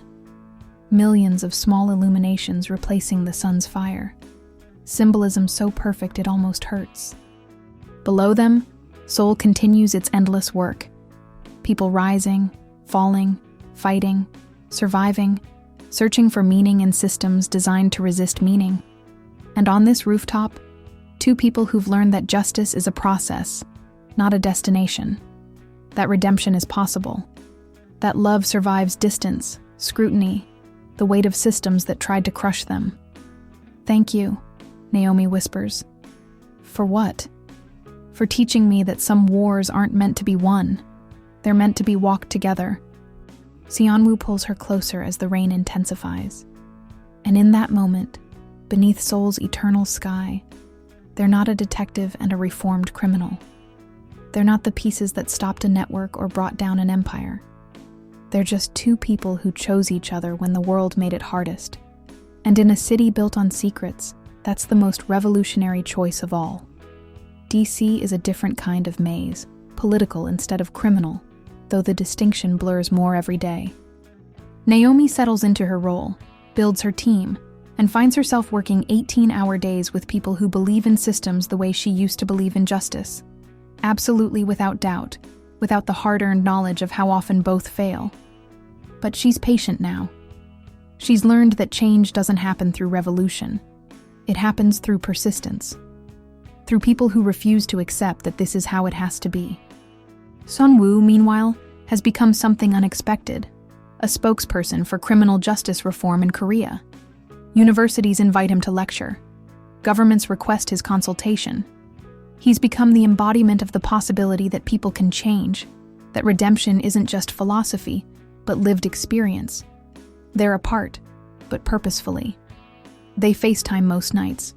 Her dawn, his evening, time zones creating natural boundaries that prevent codependency. He tells her about his day, she tells him about hers. They don't pretend it's enough, but they also don't pretend they need more right now. This era of separation, 5 years, maybe 10, however long until one of them can step back, is its own kind of togetherness, parallel lives, aligned values, a partnership that survives distance because it survived worse. On a Tuesday morning in DC, Naomi receives a call from Prosecutor An. He's retiring, he explains. Stepping back from the legal system he's spent his career fighting. But before he goes, he wants to establish something. A foundation for justice reform, focusing on cases where corruption intersected with organized crime. Would Naomi serve on the board? She agrees immediately. 2 weeks later, she's at the foundation's inaugural meeting in Seoul, walking through familiar streets, entering an office that feels like coming home and leaving home simultaneously. An is older now, gray temples, slower movements, but fire still in his eyes. "I wanted to do this here," he says. "In Seoul, because this is where we learned that justice is possible. It's not guaranteed, but it's possible." Around the table, Luna, now a cybersecurity expert working for multiple governments. Sanchez, retired from law enforcement, starting a consulting firm focused on building ethical systems. Minjun, still running Kang Holdings, who's donated significant funding for the foundation's launch. And Seonwoo, who's essentially become the foundation's intellectual heart. What we're building, An explains, is something bigger than any single investigation. We're building a network of investigators, prosecutors, and advisors committed to pursuing corruption wherever it hides. Cross-border, cross-jurisdictional, working together, because we've learned that corruption itself works that way. It's the same work Naomi's been doing, but formalized, institutionalized, given resources and legitimacy. "It's not enough," Minjun says quietly. "It will never be enough." "No," An agrees. "But it's something. And something is infinitely better than nothing." That evening, Naomi and Seonwoo walk through Bukchon's narrow streets, past the house they own but spend little time in. Rented to a family now, earning modest income, preserved like a promise. "An's retiring," Naomi says. "I know. He told me weeks ago. Asked if I'd take over as chairman of the foundation board." "Will you?" "I'm thinking about it." Seonwoo stops in front of a small temple, its gates open despite the evening hour. "Sometimes I wonder if this is enough. If writing books and consulting and foundation work actually changes anything, or if I'm just reshaping the narrative around my guilt. Does it matter?" He looks at her. "What do you mean?" "I mean, does it matter whether you're acting out of genuine redemption or elaborate guilt management? Either way, you're helping people. Either way, you're trying. The motivation is less important than the action. That's very pragmatic. I'm tired of ideals. Ideals break people. Pragmatism keeps them functional. They walk in silence, the city's chaos muffled by night and architecture. I'm going to take the position, Seon-woo says finally. Chairman of the foundation. It means less travel, more stability. It means being able to be here more consistently. Naomi's heart catches. What about your writing? I'll still write, but not as my primary work. My primary work will be this: using my knowledge of corruption to help others pursue it. It's adequate. And us. And us becomes possible again. Not full-time, but possible. Weekends here, summers together. Maybe eventually when your work is less consuming. He trails off, leaving the future unwritten. They reach their house. Small, old, filled with books and ghosts and the lingering scent of jasmine. They have a key, but they don't use it. Just stand outside, looking at the windows where light still glows from the tenant family inside. I think, Naomi says, that we've earned the right to try ordinary. I think you're right. 5 years pass. Small changes accumulate into larger patterns. The foundation grows. Offices in 5 countries, investigators in 8, successfully closed cases numbering in the dozens. Corruption still thrives, but it's more cautious now, more aware that exposure is possible. Naomi transitions to part-time consulting for the FBI, focusing primarily on the foundation's work. It's a lateral move, less prestigious, lower salary, but infinitely more meaningful. She gets to see directly how investigation becomes reform, how justice isn't just prosecution but systemic change. Seon-woo becomes the public face of the foundation, the reformed criminal turned reformer, the embodiment of second chances made meaningful. His books continue to sell, translated into 11 languages. Universities compete for his visiting lectures, but most of his time is in Seoul, building the foundation, training investigators, consulting on cases that span continents. And with Naomi, who's finally, working part-time, living primarily in Seoul, building something that approximates permanence. On their 15th anniversary, they renew their vows quietly, just Sanchez and Luna and Min-jun as witnesses. The ceremony is held in the temple garden near their house. No press, no spectacle, just 4 people who've been through war together celebrating that they survived. After, Seon-woo takes Naomi to the top of Seoul Tower. The city sprawls below, changed, evolved, but fundamentally the same in its chaos and beauty. I never thought I'd get here, Seon-woo says. To this place where I'm genuinely happy, where I'm not performing redemption. I'm living it. What changed? You did. You chose to believe that I could change, and that belief became real. Naomi takes his hand. That's not how belief works, isn't it? We believe the world is broken, and it becomes unfixable. We believe corruption is inevitable, and we stop fighting. We believe people can't change, and they don't. He looks at her. But you believe different, and here we are. Beatrice. Epilogue, the reigning penumbra. 20 years later, Naomi stands in the FBI building in Seoul, a facility that barely existed when she first arrived. She's been transferred back one final time, heading the International Crimes Division, training the next generation of investigators. Her hair is grayer now. She moves with the weight of someone who's seen too much, but her eyes remain clear, focused, determined.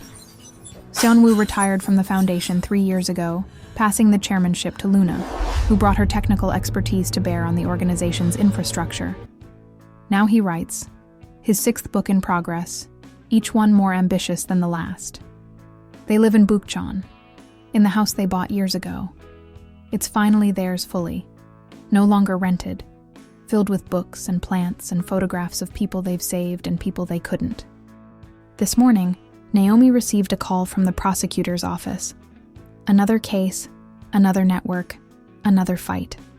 A trafficking operation spanning 7 countries, hiding behind legitimate businesses, moving product through channels that once seemed impenetrable. She's too old to be in the field, too senior to be doing investigative work. But she reads the brief anyway, feeling the familiar pull, the need to expose, to fight, to make corruption just a little bit harder to hide. That evening, she shows Seon-woo the case file. "You're going to take it," he says without question. "I'm thinking about it." "You don't think about cases. You just do them." "I'm trying to be wise about my mortality." He smiles. "Naomi, you've never been wise a day in your life, and I love you for it." She takes his hand, and they stand on their small balcony, watching Seoul's rain, endless, eternal, patient. Below, the city continues its work. Corruption and resistance, power and justice, an endless dance between what is and what could be. And here, 20 stories above it all, 2 people who learned that survival together matters more than victory apart. Final scene. Naomi sits at her desk early the next morning, case file spread before her, contacts to mobilize, timelines to establish. The hunt begins again. She checks her phone. A message from Seon-woo sent at midnight. "Go get them. I'll be here when you get back." She smiles. That small, fierce expression of someone who knows the cost of what she's choosing and chooses it anyway. Because some wars don't end. They just become part of who you are. And the only way to survive them is with someone beside you, umbrella in hand, ready for whatever storms come next. The rain intensifies outside, Seoul's eternal companion, indifferent and infinite. And Naomi Blackwell, American detective, woman who saved a mafia boss and learned to love him, begins again. Because ending corruption isn't possible, but fighting it, together, repeatedly, relentlessly, that's how you build a world worth living in. That's how you transform survival into meaning. That's how you steal freedom back from systems designed to steal it.